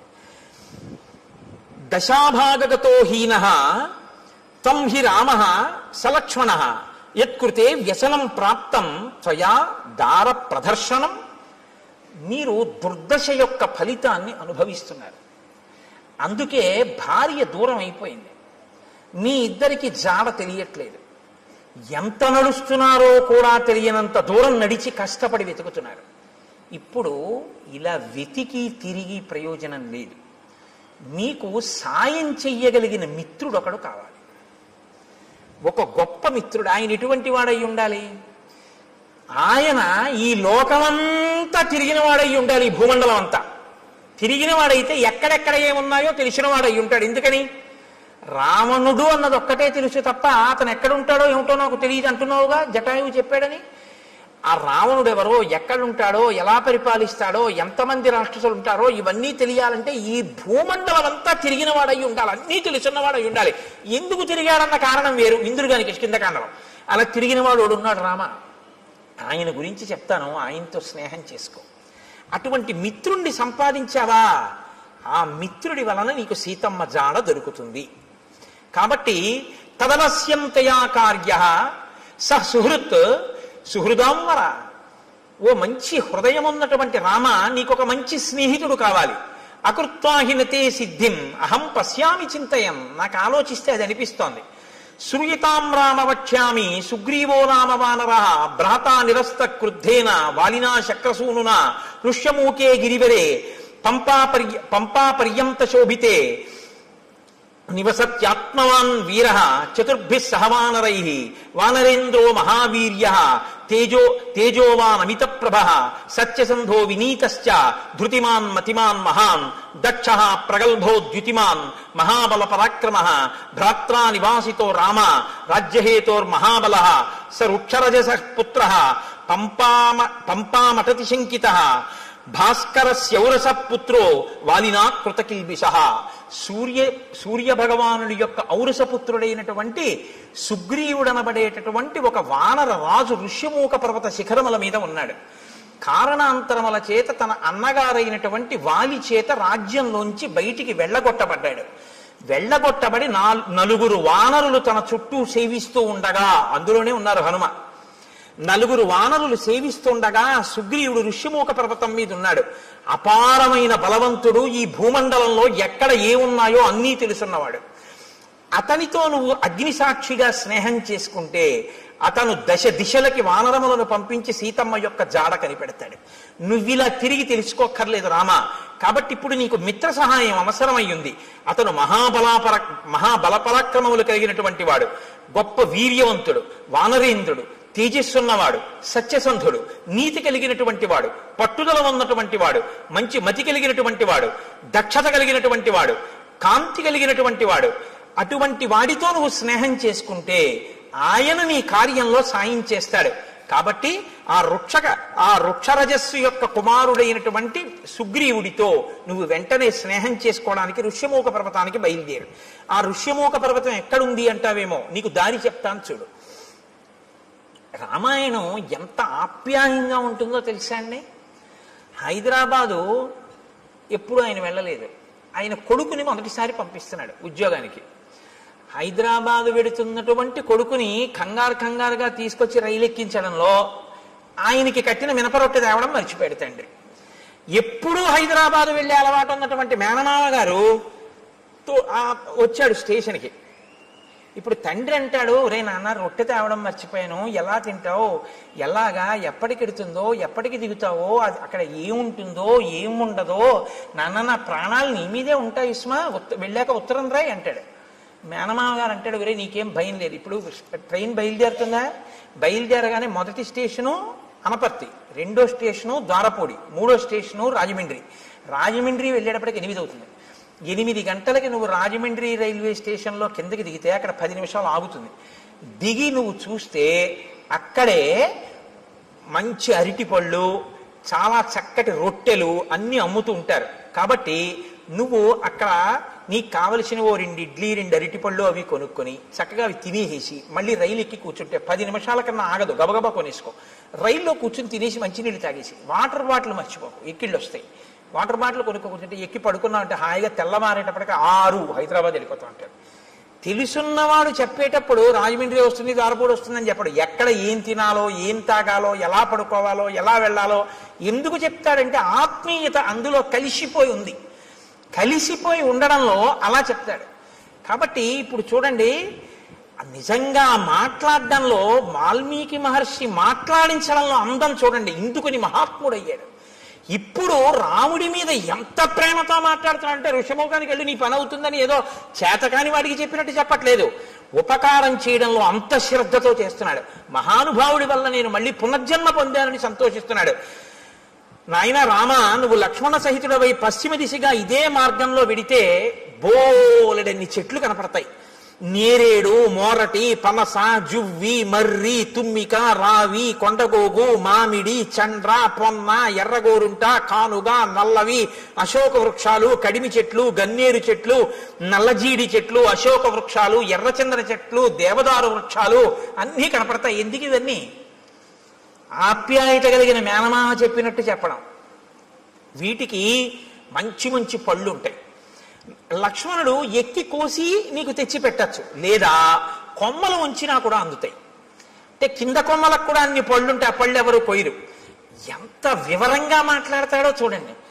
అక్కడే ఉంటుంది క్యాంటీన్. ఒకవేళ క్యాంటీన్ ఏ కారణం చేతనైనా మూసేసి ఉంటే నువ్వు కంగారు పడకవు, ఇటువైపు కట్టేస్తారు. కానీ అదే టైంలో టిఫిన్ ఎక్కువ తినేవాళ్ళు అవతల ప్లాట్ఫామ్ మీదకి వస్తారు, ఇటు చెక్కలతో క్లోజ్ చేసి అటువైపు అమ్ముతుంటాడు, అటువైపు వెళ్ళు అని చెప్తాడు. చూసారా మా మేనమా అలా చెప్తాడు చెప్పేటప్పుడు. మీరు ఆ శ్లోకాలలో అవతలాడి ఆప్యాయత చూడాలి ఆ చెప్పడంలో. ఎంత గొప్ప రచనండి మహర్షిది. కాబట్టి లక్ష్మణుడు కొమ్మలు ఉంచి పళ్ళు కొయ్యొచ్చు, తేనె పట్ల నుంచి తేనె కారుతుంటుంది. రామ అవి మీరు తినచ్చు. అది దాటి మీరు వెడితే అక్కడ మీకు ఒక చిక్కటి వనం కనపడుతుంది. అంటే చిక్కటి వనం, చక్కటి వనం, బాగా చెట్లు దగ్గరగా ఉంటాయి. అవన్నీ పూలతో పళ్లతో నిండిపోయి ఉంటాయి. సర్వకామ ఫలాహ వృక్షాః పాదపాస్తు మధుశ్రమాః సర్వే చ ఋతవస్తత్ర వనే చైత్రరథే యథ. చైత్రరథం అంటే ఎప్పుడు అన్ని ఋతువులు ఉంటేదాన్ని చైత్రరథం అంటారు. అన్ని ఋతువులు ఉన్నట్టే అక్కడ ఎప్పుడు పళ్లతో, తేనె పట్లతో, పువ్వులతో ఆ చెట్లన్నీ శోభాయమానంగా ఉంటాయి. అక్కడ చక్కగా మీరు తేనె తాగచ్చు, పళ్ళు తినచ్చు. అది దాటి వెళ్ళిన తరువాత మీరు పంపా సరోవర తీరానికి వెడతారు. రామ పంపా సరోవర తీరంలో ఒడ్డున ఎక్కడా కూడా అసలు గులకరాళ్ళు ఉండవు. సాధారణంగా నది ఒడ్డున అన్ని చోట్ల గులకరాళ్ళు ఉంటాయి. గులకరాళ్ళు ఉంటే ఏమిటి అని మీరు అడగచ్చు. రాముడు పాదుకలు లేకుండా నడుస్తున్నాడు, గులకరాళ్ళు ఉంటే గుచ్చుకుంటాయి కాళ్ళు. కాబట్టి రామ పంపానది తీరంలో గులకరాళ్ళు ఉండవు. అంటే ఆయన కాళ్ళకి గుచ్చుకునేవి లేవు. ఎంత ప్రేమో చూడండి నా చెప్పడంలో. పంపానది తీరంలో గులకరాళ్ళు ఉండవు. ఆ నీళ్లు చల్లగా ఆ అందులో పుట్టినటువంటి పద్మముల యొక్క కింజిల్కముల నుండి రాలినటువంటి పుప్పుడితో సుగంధభరితములై తీయగా చల్లగా ఉంటాయి. ఎప్పుడు స్నానం చేద్దామా, ఎప్పుడు తాగుదామా అనిపిస్తుంది. రామ అక్కడ నాచు ఉండదు. కాబట్టి నువ్వు జాగ్రత్తగా పంచె పైకి తీసి కాలు జారుతుందేమో అని చూసుకుని వెయ్యక్కర్లేదు. ఆ కింద ఉన్నటువంటి ఇసుక నీకు కనపడుతుంది. ఆ నీరు వెండి పళ్ళెంలా ఉంటుంది, అంత స్వచ్ఛంగా ఉంటుంది. మహానందిలో ఉంటుంది సరోవరం, అలా ఉంటాయి నీళ్లు. రామ నీకు ఇంకొక విషయం చెప్తున్నాను. అక్కడ అనేకమైన పక్షులు ఆ ఒడ్డును తిరుగుతుంటాయి. వాటికి ఏం భయం ఉండదు. అవి చాలా స్వేచ్ఛగా తిరుగుతుంటాయి. అవి ఎంత రుచిగా ఉంటాయో తెలుసా రామ? ఘృతపిండోపమాన్ స్థూలాంతాన్ ద్విజాన్ భక్షయిష్యథ రోహితాన్ వక్రతుండాశ్చ నరమీనాంశ్చ రాఘవ. రామ పెద్ద పెద్ద చేపలు, ముళ్ళున్నవి, రెక్కలున్నవి ఆ నదిలో తిరుగుతుంటాయి పంపా సరోవరంలో. నీతి ముద్ద ఎలా ఉంటుందో అంత కమ్మగా ఉంటాయి అక్కడ ఉన్న పక్షులు. మాంసాహారం ఉన్న వాళ్ళు ఎవరైనా ఉంటే నూరూరే ప్రయత్నంలో ఉండకండి. కాబట్టి అంత కమ్మటి రుచి కలిగినటువంటి పక్షులు ఉంటాయి. కాబట్టి పాంసాయాం ఇషుభి మచ్చాన్ తత్ర రామ వరాన్ హతాన్ నిస్త్వక్పక్షాన్ అయస్తప్తాన్ అకృషాన్ ఏకకంటకాన్. ఎంత వివరంగా చెప్తాడంటే ఆ నదిలో కొన్ని పక్షులు ఆ నదిలో తిరుగుతుంటాయి. గండు మీనులు, సొర మీనులు, రొయ్యలు, చేపలు అన్ని ఆడుకుంటూ ఉంటాయి. లక్ష్మణుడు బాణంతో గుచ్చి వాటిని పైకి తీస్తాడు. తీసి అగ్నిహోత్రం మీద ఆ బాణంతో ఇలా తిప్పితే ఎర్రగా కాల్తాయి. నువ్వు అక్కడ ఒడ్డున కూర్చోరామా, కూర్చుంటే ఒక్కొక్క చేపని కాల్చి పట్టుకొస్తాడు. ఆ పక్షిని కొట్టి కాల్చి పచనం చేసి ఆ నీతి ముద్దలా ఉన్న పక్షి మాంసం తీసుకొచ్చి పెడతాడు. చక్కగా నువ్వు ఆ ఒడ్డున కూర్చొని కమ్మగా తిన్న తర్వాత దాహం వేస్తుంది. ఎందుకంటే నీతి ముద్దలా కదా ఉంటాయి. దాహం వేస్తే లక్ష్మణుడు ఏం చేస్తాడో తెలుసా? భృశం తే ఖాదతో మచ్చాన్ పంపాయాహ పుష్ప సంచయే పద్మగంధి శివం వారి సుఖశీత మనామయం ఉధృత్య సతతాక్లిష్టం రౌప్య స్ఫాటిక సన్నిభం అసౌ పుష్కరవర్ణేన లక్ష్మణ పాయిష్యతి. తామరాకులు ఉంటాయి రామ, ఆ తామరాకులు దొప్పగా చేసి పంపా సరోవరంలోకి ఎడతాడు లక్ష్మణుడు. ఆ నీళ్లు ఎలా ఉంటాయో తెలుసా? వెండి రేకు బోర్లించినట్టు ఉంటాయి, తెల్లగా. అడుగునున్నటువంటి ఇసుక కనపడుతుంటుంది. దాంట్లో బోలెడన్ని పద్మాలు ఉంటాయి. పద్మాలకి కింజిల్కాలు ఉంటాయి. వాటిలోంచి ఆ పుప్పుడంతా నీటి మీద పడుతుంది. అందుకని మంచి ఏదో అన్ని రకాల పదార్థాలతోటి శివాభిషేకం చేస్తే వచ్చిన తీర్థం అన్ని రుచులు కలిసి మంచి సుగంధ ద్రవ్యాలతో సువాసనతో ఎలా ఉంటుందో అలా ఉంటాయి ఆ నీళ్లు. ఆ నీళ్లు తామరాకు దొప్పతో తెచ్చి నీకు ఇస్తాడు. నువ్వు చక్కగా ఏం చేస్తావంటే తామరాకు దొప్పతో చల్లటి నీళ్లు తాగు. సాయంకాలం వేళలో నువ్వు ఆ పంపా సరోవర ప్రాంతంలో తిరుగుతుంటే జింకలు, లేళ్లు తిరుగుతుంటాయి. చెట్లన్నీ పువ్వులు ఇట్టుకున్నాయా అన్నట్టుగా పువ్వులతో శోభిస్తుంటాయి. నీకు సీతమ్మ కనపడలేదు అన్న బెంగ నీకు తీరుతుంది. రామ, అక్కడ పుష్పమాలలు కొన్ని పడి ఉంటాయి. ఆ పుష్పమాలలు ఎన్ని సంవత్సరములైన వాడవు. ఎందుకో తెలుసా? నతాని కశ్చిన్ మాల్యాని తత్రారోపయితా నరః నచ వై మ్లానతాంయాంతి నచ శీర్యంతి రాఘవ. మతంగ మహర్షి యొక్క శిష్యులు గురువు గారికి సేవ చేయడం కోసమని అక్కడికి వచ్చి దర్భలవి సేకరిస్తున్నప్పుడు వాళ్ళ శరీరానికి కలిగినటువంటి శ్రమ వలన పుట్టినటువంటి స్వేద బిందువులు నేల మీద పడి పువ్వులై దండలయ్యాయి. ఆ దండలు ఎవరు తీసి ధరించరు. వాళ్ళ ఆ శిష్యుల యొక్క చెమట పువ్వులైంది కాబట్టి ఆ పువ్వులు సూర్యరశ్మికి వాడవు, గాలికి ఒడిలిపోవు. అవి ఎన్ని సంవత్సరములైనా అలాగే ఉంటుంటాయి. ఆ మాలలు ఎవరు ధరించరు. నువ్వు అక్కడ మతంగ మహర్షి యొక్క ఆశ్రమం కనపడుతుంది. చాలా లోపలికి వెళ్ళడం చాలా కష్టం. గొన్నేనుగులు దాని చుట్టూ తిరుగుతూ ఉంటాయి. రామ, అక్కడే శబరి ఉంది ఇప్పుడు ఆ ఆశ్రమంలో.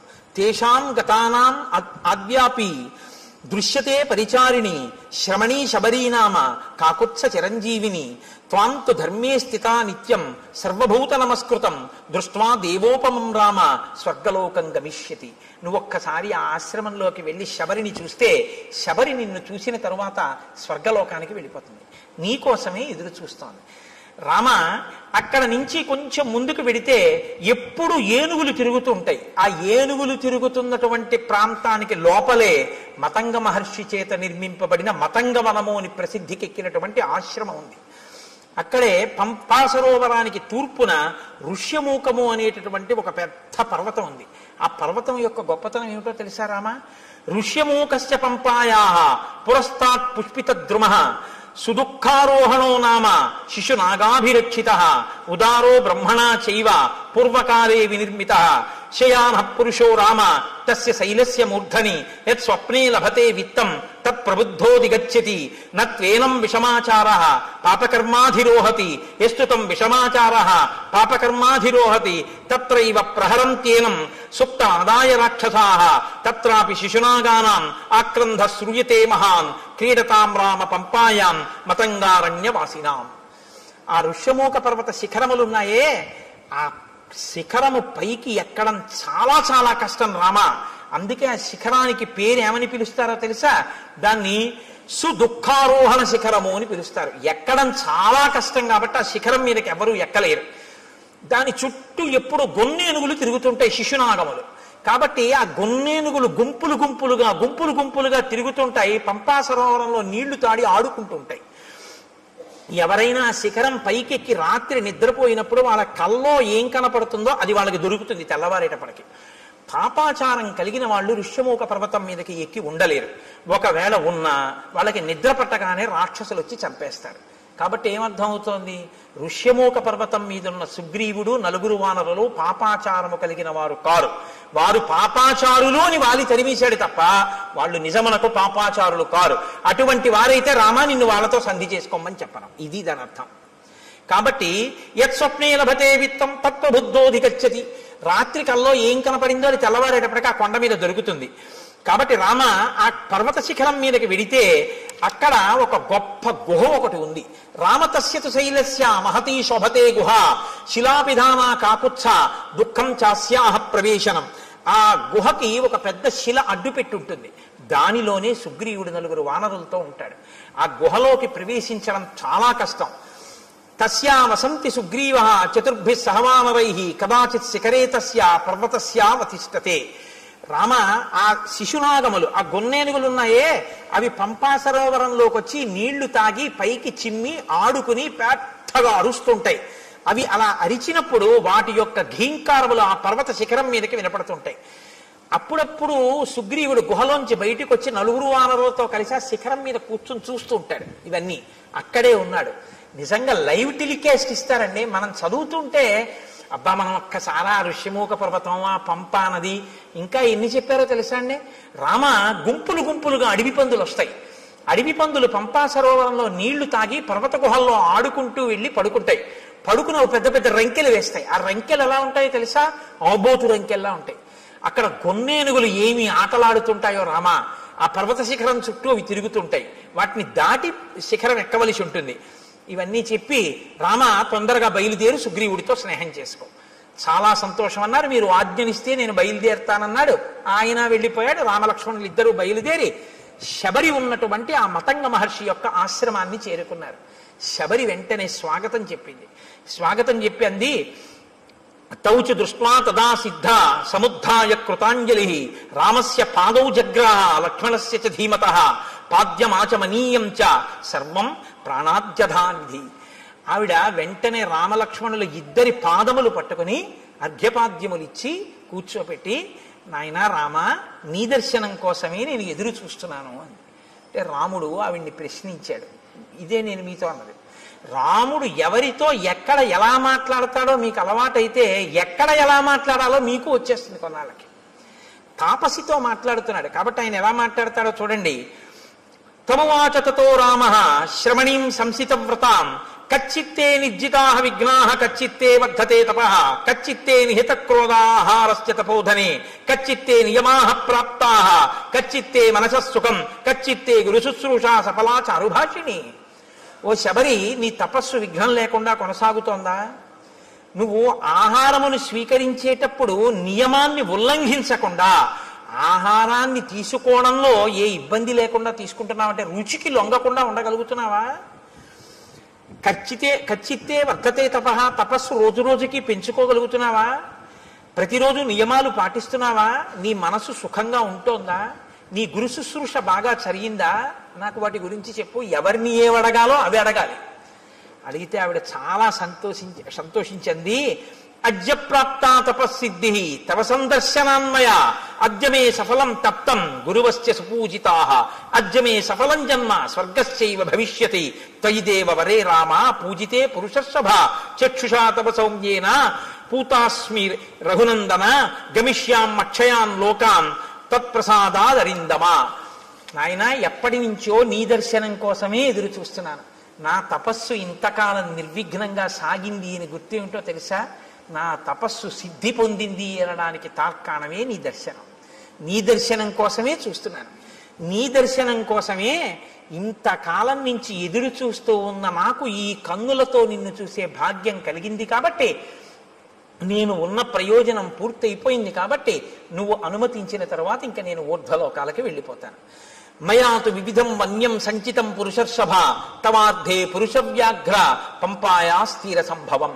పంపానదీ తీరమునందు ఉన్నటువంటి అనేకమైన కందమూలములను ఫలములను నువ్వు ఎప్పుడొస్తావో నీకు పెడదామని నేను తీసుకొచ్చి దాచి ఉంచాను. అంటే మీరు ఈ మాటలో ఒక విషయం గుర్తుపెట్టుకోవాలి.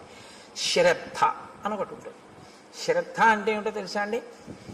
ఎప్పుడో అప్పుడు రాముడు వస్తాడని తీసుకొచ్చి 2 దానిమ్మ పళ్ళు వచ్చి చూద్దాం, ఇవాళ కూడా ఇన్నాళ్ళు రాలేదు, ఇవాళ వచ్చేసాడు ఏంటలే పోన్లే, దానిమ్మ పళ్ళు 2-3 రోజులు ఉంటాయి కాబట్టి 2-3 రోజులు రాకపోతే అప్పుడు మళ్ళీ తీసుకొద్దామని పెట్టి కూర్చోవడం కాదు.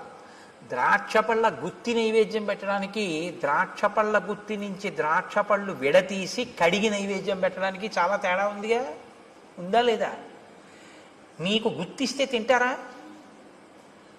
విడదీసి కడిగి పట్టరా అంటారా? అనరా? ఈశ్వరుడు తినాలంటే గుత్తిలా నైవేద్యం పెడుతున్నావు.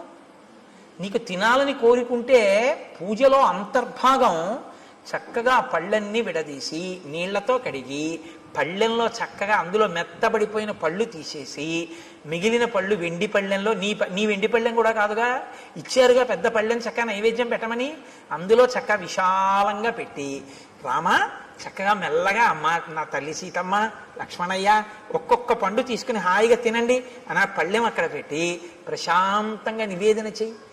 నువ్వు కడిగినందుకు పొంగిపోతాడు ఆయన. అది పూజ. ఓరి ఓరి ఓరి వీడు నేను తినాలని పళ్ళు కడుగుతున్నాడు సీత చూసావా అంటాడు. గుత్తి అక్కడెట్టి నైవేద్యం పెట్టాడు. ఏమండి చూసారా? అందులో చప్పబడిపోయినవి మెత్తపడిపోయినవి కుళ్ళిపోయినవి అన్నీ పెట్టేస్తున్నాడు. ఎదురుగుండా కనపడు గింజలు నేను విప్పి పెడుదును, కానీ తల్లి సీతమ్మ చూస్తోంది. అన్ని ద్రాక్ష పళ్ళు నువ్వే కడిగేసి అరటిపండు తొక్కలు నువ్వే తీసేసి అన్నీ పెట్టేస్తే మా ఆయనకి నేను పెట్టుకోవద్దయ్యా ప్రేమతో, అవి నాకి నేను విప్పి పెట్టుకుంటాను ఎంత బాగున్నాయో అంటోంది. అమ్మకి ఇస్తాను, అమ్మ విప్పి పెడుతుంది, ఇదిగో అమ్మ చేతిలో పెడుతున్నాను, ఇవి మీరు గింజలు ఒలుచుకు తినండి, ఇవి మాత్రం అమ్మ గింజలు ఒలిచే వరకు ఇవి తింటుండండి రామా అని మీరు భావన చేసి సంతోషంగా ఓసారి ఆ పళ్ళెం అక్కడ పెట్టి 2-3 నిమిషాలు సంతోషపడిపోయి మీ ఎదురుగుండా సీతారామ లక్ష్మణులు హనుమ ఉన్నారనుకుని అప్పుడు మీరు నైవేద్యం పెట్టి చేసేటట్టు నా స్వామి తింటున్నాడు, ఆయన తింటున్నప్పుడు ఆ పళ్ళరసం కంఠంలోకి దిగుతుంటే సంతోషంగా ఆయన చూస్తున్నాడని మీరు భావన చేస్తే నన్ను నమ్మండి, అది ప్రసాదమే, ఆయన తిన్న శేషం ఇది. అసలు ఆ భావన లేకపోతే మిమ్మల్ని నైవేద్యం పెట్టమని పంపించిన ఆయన యొక్క ద్రవ్యం వృధా తప్ప ఉపయోగమే ఉండదు. కాబట్టి నేను రోజూ పంపా సరోవరం నుంచి తెచ్చాను, పళ్ళు తెచ్చి అక్కడ పెట్టాను, రామా మీరు స్వీకరించండి, అక్కడ పెట్టింది. అంతేకాని కొరికి చూసింది, కొరికి చూసి పెట్టింది, ఇలాంటి పిచ్చి పిచ్చివన్నీ లేవు. ఆవిడ శుశ్రూష చేసింది గురువులకి, మతంగ మహర్షికి. ఆవిడికి తెలుసు ఎక్కడెలా ప్రవర్తించాలో. ఆవిడ శ్రద్ధ ఎక్కడా మీకు అర్థమవుతుందని నేను ఈ మాటలు చెప్పాను, నైవేద్యం పెట్టడం ద్రాక్షపళ్ళ గుత్తి గురించి. ఆవిడ అలా ప్రతిరోజు సేకరించి తీసుకొచ్చి అక్కడ పెట్టింది. ఏమో రాముడు వస్తారేమో పెట్టుకోవాలి, ఎప్పటి పళ్ళప్పుడు. నేను చైతన్య కుసుమ ప్రియా అమ్మవారు.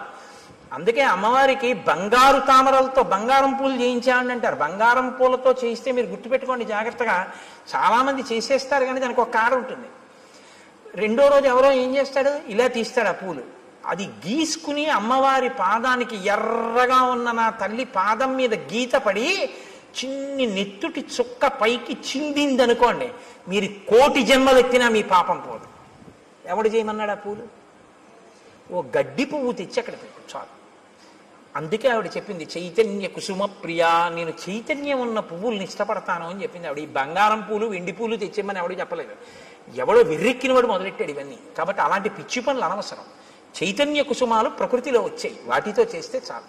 అందుకే ఏ ఋతు పుష్పములను ఆ ఋతువునందు పూజ చేస్తే ఈశ్వరుడు ప్రీతి చెందుతాడు. అసాధారణమైనవి తెచ్చే ప్రయత్నం చేయకూడదు. అక్కడ నీకు లభ్యమయ్యే వాటితో చేస్తేనే ఈశ్వరుడు సంతోషిస్తాడు ఎప్పుడు. శ్రద్ధ. కాబట్టి శబరి వాటినన్నింటినీ అక్కడ పెట్టింది. ఇహతే భావితాత్మానో గురవేమే మహావనే జుహావాంచక్రియే తీర్థం మంత్రవన్ మంత్రపూజితం. నాయన ఇదిగో మా గురువు గారి యొక్క గొప్పతనం ఏమిటో చూపిస్తాను రా, ఆశ్రమం చూపిస్తానని తీసుకెళ్లి గురవోమే మహావనే, మా గురువు గారు ఈ అరణ్యంలోనే తిరిగారు, ఈ ఆశ్రమంలో. ఆయన ఒకానొకప్పుడు తన మంత్రశక్తితో గంగా నదిని ఆవాహన చేశారు. ఇదిగో ఇక్కడ ఆ తీర్థం ఇప్పటికీ ప్రవహిస్తోంది ఆశ్రమంలో, చూడు. ఇయం ప్రత్యక్షస్థలీవేది ఎత్ర తేమే మనస్కృతాః పుష్పోపహారం కుర్వంతి శ్రమదుద్దేశిభిః కరైః. చాలా బడలిపోయినటువంటి నీరసంతో ఉన్న శరీరంతో ఉపవాసములు చేసి చేసి ఉన్నటువంటి శరీరం కాబట్టి భగవంతుని యందు ధ్యానంలో ఒళ్ళు మరిచిపోయిన వారు కనుక లేచి పుష్పమాల ఇలా వణికిపోతున్న చేత్తో స్వామికి సమర్పించారు. ఇక్కడే ఆయన అగ్నికార్యం చేశారు. వాళ్ళు వెళ్ళిపోయి చాలా కాలమైంది. నువ్వు చిత్రకూట పర్వతం మీద ఉన్నప్పుడు వాళ్ళు దివ్య విమానాలు ఎక్కి వెళ్ళిపోయారు.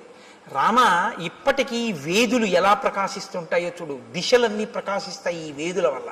వాళ్ళు చేసినటువంటి అగ్నికార్యం ఇప్పటికీ అంత తేజస్సుతో ఉంది. తేషాం తప ప్రభావేన పశ్చాద్యాపి రఘుత్వః ద్యోతయంతి దిశ సర్వాః శ్రియా వేద్యోతుల ప్రభా అశక్నుమద్భిస్తైర్గంతుం ఉపవాస శ్రమాలసైః చింతితేభ్యగతాన్ పశ్య సహితాన్ సప్తసాగరాన్. చింతితేభ్యాగతాన్ పశ్య, ఎంత గొప్ప మాట అండి. ఆయనట అక్కడ కూర్చుని తపస్సు చేసి చేసి చేసి చేసి హోమం చేసి చేసి చేసి చేసి సాయంకాలం సంధ్యావందనం వేళవుతోంది, లేచి వెళ్ళాలి అనుకున్నారట. కానీ అశక్నుమద్భిస్తైర్గంతుం, లేచి వెళ్ళడానికి ఓపిక లేదు, ఇంకా నీరసంగా ఉంది శరీరం. ఎలా అనుకుని సప్త సాగరములారా ఇలా రండి స్నానం చేస్తానన్నారట. 7 సముద్రాలు వచ్చి ఇక్కడ ప్రవహించాయి. నా గురువు గారు ఇందులో స్నానం చేశారు రామా, చూడండి ఆవిడ. అంటే ఈ జాతి యందు ఋషుల యొక్క శక్తి ఏమిటో చూస్తున్నారు మహర్షి రామచంద్రమూర్తి. అద్యాపి నామ శుష్యంతి ప్రదేశే రఘునందన. మా గురువుగారు శిష్యులు ఇక్కడే నారచీరలు ఒంటి మీద బట్టతో స్నానం చేయాలి, చేసి ఆ బట్ట పిండి ఆరేశారు. వారి శరీరమునకు తగిలిన కారణం చేత ఆ చీరలు ఆరలేదు. అది వాళ్ళ తపశ్శక్తి. దేవకార్యాన్ని కుర్వద్భిః యానీమాని కృతాని వైః పుష్పైః కువలయై సార్థం మ్లానత్వం నోపయాంతి వై. వాళ్ళు చేతులతో ముట్టుకుని ఇక్కడ దేవతలకి పుష్పాలు సమర్పించారు. ఆ పువ్వులు ఇన్ని సంవత్సరములైన వాడవు, అలాగే ఉన్నాయి చూడు. ఇది మా గురువు గారి గొప్పతనం. కాబట్టి రామ, నేను నీ గురించి ఎదురు చూస్తున్నాను. నీకు ఆతిథ్యం ఇమ్మని మా గురువుగారు చెప్పారు, దర్శనం చేసుకుని ఆతిథ్యం ఇచ్చి రమ్మన్నారు, ఇటుగా రాముడు వస్తాడు ఆతిథ్యం ఇవ్వడానికి ఉండాలన్నారంటే రామచంద్రమూర్తి ఆగమనానికి ఎలా ఎదురు చూశారో చూడండి. నీకు నేను స్వాగతం నెరపాను కాబట్టి ఇక నేను ఊర్ధ్వలోకాలకి వెళ్ళిపోతాను. ఎంత తేలిగ్గా చెప్పేసిందో ఆవిడ వెళ్ళిపోతానని. అంటే రాముడు లక్ష్మణుడి వంక చూసి శరభంగాశ్రమంలో చూశారు ఈ శక్తి. ఒక ఆడది, తాపసి, సన్యాసి, ఆవిడ చెప్తోంది వెళ్ళిపోతానని. ఈ దేశంలో ఆడవాళ్లు కూడా అంత తపశ్శక్తి సంపన్నులు. అనసూయని చూసాం, శబరిని చూస్తున్నాం. కాబట్టి ఇత్యుక్తా జటిలా వృద్ధ చీరకృష్ణాజినాంబర తస్మిన్ ముహూర్తే శబరి దేహం జీర్ణం జిహాసతి అనుజ్ఞాతాతు రామేణ హుత్వాత్మానం హుతాశనే జ్వలత్సావ సంకాశ స్వర్గమేవ జగామస దివ్యాభరణ సంయుక్త దివ్యమాల్యానులేపన దివ్యాంబరధరా తత్ర బభూవ ప్రియదర్శన విరాజయంతి తం దేశం విద్యుత్ సౌదామినీ యథా యత్ర తే స్మృతాత్మానో విహరంతి మహర్షయః తత్పుణ్యం శబరీ స్థానం జగామాత్మ సమాధిన. ఆవిడ కట్టుకున్నటువంటి నారచీర, ఆవిడ కట్టుకున్నటువంటి కృష్ణాజినాంబరం మొదలైనటువంటి వాటిని విడిచిపెట్టేసేసి ఆవిడ ఏవి కట్టుకుందో వాటితోటే అక్కడ అగ్నిహోత్రాన్ని రగల్చి అగ్నిహోత్రంలోకి ప్రవేశించింది. తన శరీరాన్ని కూడా అగ్నిహోత్రంలో వ్రేల్చింది. ఆ శరీరము అగ్నిహోత్రమునందు తప్తమైపోతూ ఉండగా మెరుపు తీగ ఎలా ఉంటుందో అటువంటి శరీరం కింద మారిపోయి దివ్యమైనటువంటి ఆభరణములు, దివ్యమైనటువంటి వస్త్రములు ధరించినదై ఈయన చూస్తుండగానే నమస్కారం చేస్తూ స్వర్గలోకానికి చేరిపోయి ఇత పూర్వం ఆమె సేవించిన గురువులు ఎక్కడున్నారో, ఆ గురువుల శిష్యులు ఎక్కడున్నారో అక్కడికి ఈవిడ కూడా వెళ్ళిపోయింది. గురు సేవ ఎంత గొప్పదో నిరూపిస్తుంది శబరి వృత్తాంతం. గురువు గారిని సేవించినందుకు శబరి ఆ స్థితిని పొందింది రామాయణంలో. అందుకే రాముడికి అన్నిటికన్నా ఇష్టం గురుసేవ. కాబట్టి తత్పుణ్యం శబరీ స్థానం జగామాత్మ సమాధిన. ఆవిడ వెళ్ళిపోయిన తర్వాత రాముడు లక్ష్మణుడితో కలిసి సప్తానంచ సముద్రాణం యేషు తీర్థేషు లక్ష్మణ ముపస్పృష్టంచ విధివత్ పితరశ్చాపి తర్పితాః ప్రణష్టం అశుభం తత్వత్ కళ్యాణం సముపస్థితం తేన తత్వేన హృష్టం మే మనో లక్ష్మణ సంప్రతి హృదయేహి నరవ్యాఘ్ర శుభం ఆవిర్భవిష్యతి. ఇది ఎందుకు మనం స్నానం చేయాలో తెలుసుకోవాలి. రాముడు వెంటనేట అక్కడ సప్తసాగరములను ఋషులు తీసుకొచ్చారు కదండి, అందులో స్నానం చేసి పితృతర్పణం చేశాట. చెయ్యగానే అన్నట్ట, మన దుర్దశ పోయింది లక్ష్మణ, ఇప్పుడు నా మనస్సు ఉల్లాసాన్ని పొందుతోంది, నాకు మంగళములు కనపడుతున్నాయి, నా మనస్సు ప్రసన్నమై ఏదో మంచి జరగబోతోంది అని తెలుస్తోంది. ఇంత గొప్ప తీర్థంలో స్నానం చేయడం వల్ల మన పాపం నశించింది అన్నాడు. మీరు చెప్తే ఆశ్చర్యపోతారు. ఒకనకొకప్పుడు ఒక ఆయన చాలా ఇబ్బందుల్లో ఉండేవాడు. ఆయన వెళ్ళి స్నానం చేసే స్థితిలో లేడు. ఎందుకంటే ఆయనకు అప్పటికి ఒక యాక్సిడెంట్ అయ్యి కట్టు కట్టారు. ఆయన చాలా కష్టాల్లో ఉంటే ఒక మహాత్ముడు ఒక ఆయనతో కలిసి నేను వాళ్ళ ఇంటికి వెళ్ళడం జరిగింది. ఆయన నన్ను అడుగుతున్నాడు, ఏమండి నేను చాలా ఇబ్బందుల్లో ఉన్నాను. సాధారణంగా ఇలాంటి ప్రశ్నలు ఏదో ఈయన చెప్పగలను అనుకుంటా, రామాయణం చెప్తావని చెప్పగలనా, ఏదో పాపం వాళ్ళ సంతోషం అడుగుతూ ఉంటారు. ఏం చేయమంటారు అంటే నేను ఆలోచిస్తున్నాను, ఏం చేయమని చెప్దాం, యాక్సిడెంట్ అయింది, కాళ్ళు విరిగిపోయి కట్లు కట్టేశారు, ఏం చేయమని చెప్తే ఏం చేయగలడు అని ఆలోచిస్తుంటే నాతో వచ్చిన మహాత్ముడు పక్కున్నవి అన్నారు, ఎందుకంటే దానికి అంత బాధపడతారు, ఇక మీకేమీ అవదు, పుష్కరం నుంచి సీసాతో నీళ్లు తెచ్చుకు చల్లుకోకండి, కారు చేయించుకుని మీ ఊళ్ళో పుష్కరాలు అవుతున్నాయిగా, గోదావరి పుష్కరాలు, ఒక్కసారి నదిపాయం మీకు దగ్గరగా ఎక్కడుందో అక్కడికి వెళ్ళి ఆ ఒడ్డున కూర్చుని ఇలా వంగండి, కింద కట్లు తెరవకూడదు కానీ తల తెరవచ్చుగా, గోదావరిలో నీళ్లు తీసుకొచ్చి సంకల్పంతో మీ తల మించి కంఠం తరిచే వరకు పోసుకోండి, తడిబట్టతో ఒళ్ళు తుడుచుకుని ఇంటికి రండి, మీ దరిద్రం అక్కడతో పోతుందన్నాడు. మీరు నమ్ముతారా? నేను యథార్థం చెప్తున్నా, రామాయణం చెప్తూ. ఆయన నిజంగా వెళ్ళి ఆ పుష్కర స్నానం చేశాడు అంతే. ఇవాళ ఆయన ఎంత సంతోషంగా ఉన్నాడో, ఇక మళ్ళీ ఆయన ఏమీ పట్టుకోలేదు. తీర్థస్నానం అంటే ఉత్తినే రాలేదండి, మహాత్ముల యొక్క సంకల్ప శక్తితో వచ్చాయి. ఒక గోదావరి ఉత్తినే రాలేదు, గౌతమ మహర్షి యొక్క తపఫలం. అందుకే నదులు ఎక్కడెక్కడ ఈశ్వరుడు ఉంటే అక్కడికక్కడికి వెళ్ళి చుట్టుకుంటాయి. ఎవరి దారి నేర్పారని? కృష్ణమ్మ ఉంది, విజయవాడ కనకదుర్గమ్మని సేవిస్తుంది, మంగళగిరి వెడుతుంది, అమరేశ్వరుణ్ణి సేవిస్తుంది. అక్కడి నుంచి ఎవరు చెప్పారని? శ్రీశైలం వెళ్ళిపోతుంది, ఆ లోయల్లో వెళ్ళిపోయి అక్కడికి వెళ్ళి ఆ పాతాళ గంగా జలమజ్జన నిర్మలాంగా భస్మ త్రిపుండ్ర సమలంకృత పాల భాగా గాయంతి దేవముని భక్త జనాభవంతం శ్రీమల్లికార్జున విభో తవ సుప్రభాతం అన్నీ వదిలిపెట్టి శ్రీగిరిని చుట్టుకుంటుంది. దానికి ప్రదక్షిణం చేసి వెళ్ళిపోతుంది. ఎవరు నేర్పారు నదికి? ఆ నదుల గొప్పతనం అవే. అవి ఈశ్వరుణ్ణి సేవిస్తాయి. ఋషులు తీసుకొచ్చారు వాటిని. మాకు దక్షారామంలో సప్తగోదావరి అని ఉంది, ఋషులు తీసుకొచ్చారు. దాని స్నానమే, దాని ఫలితమే. కాబట్టి రాముడు స్నానం చెయ్యగానే ప్రసన్నుడయ్యాడు. స్నానం శక్తి ఇస్తుందా అండి అంటే నువ్వు ఆ నమ్మకంతో చేసి చూడు. నీకు టాబ్లెట్లో ఏ కంపోజిషన్ ఉందో అందులో ఏముందో నీకు విరేచనాలు అవుతుంటే నీకు ఏ సూక్ష్మ క్రిముల వల్ల వచ్చాయో ఇది వేసుకుంటే నీ రక్తంలో ఎలా కలుస్తుందో ఆ బ్యాక్టీరియా ఎలా చచ్చిపోతుందో నీకు తెలిస్తే చచ్చిపోయా? డాక్టర్ గారు 3 పూట్ల వేసుకోమన్నాడు, వేసుకున్నావు, చచ్చిపోయా లేదా? విరేచనాలు తగ్గాయా లేదా? డాక్టర్ గారు చెప్తే మాత్రం నేను ఎలా వేసుకుంటానండి, ఇందులో ఏముందో నాకు తెలియాలండి, తెలిస్తేనే నేను వేసుకుంటానండి అంటే ఒక్కనాడే తగ్గదు. నీ నమ్మకం ప్రధానం. మణి మంత్రము ఔషధము మూడింటికే నమ్మకం. కాబట్టి ఇప్పుడు నమ్మాడు, నమ్మి స్నానం చేశాడు, ఫలితం వస్తుంది. విశ్వాసమే ఈశ్వరుడు. మనం ఒక ఎక్కడికైనా పవిత్రమైన చోటుకెడితే తీర్థస్నానం తప్పకుండా చెయ్యాలి. కాబట్టి రాముడు ఆ స్నానం చేసి ఉల్లాసాన్ని పొంది సంతోషించి లక్ష్మణుడితో కలిసి నువ్వు వెళ్ళి ఋష్యమూక పర్వతం మీద సుగ్రీవుణ్ణి కలుసుకో అని చెప్పి ఆనందంగా ఇద్దరూ కలిసి ఆ పంపా సరోవరంలో తిరుగుతూ ఇంకా సుగ్రీవుని యొక్క దర్శనం కోసమని ఎదురు చూస్తున్నారు. రేపటి రోజున మహానుభావుడు హనుమ సుగ్రీవుడు ఆ వానరుల యొక్క దర్శనం, సీతమ్మ తల్లి జాడ కనిపెట్టడం వైపుకి కథ తిరుగుతుంది. ఇక్కడతో అరణ్యకాండ పూర్తయింది. కాబట్టి మనం ఒక్కసారి రామనామం చెప్పుకుని 11 పర్యాయాలు సంతోషంగా తర్వాత మంగళహారతి ఇచ్చిన తర్వాత ప్రసాదం స్వీకరించి బయలుదేరదాం.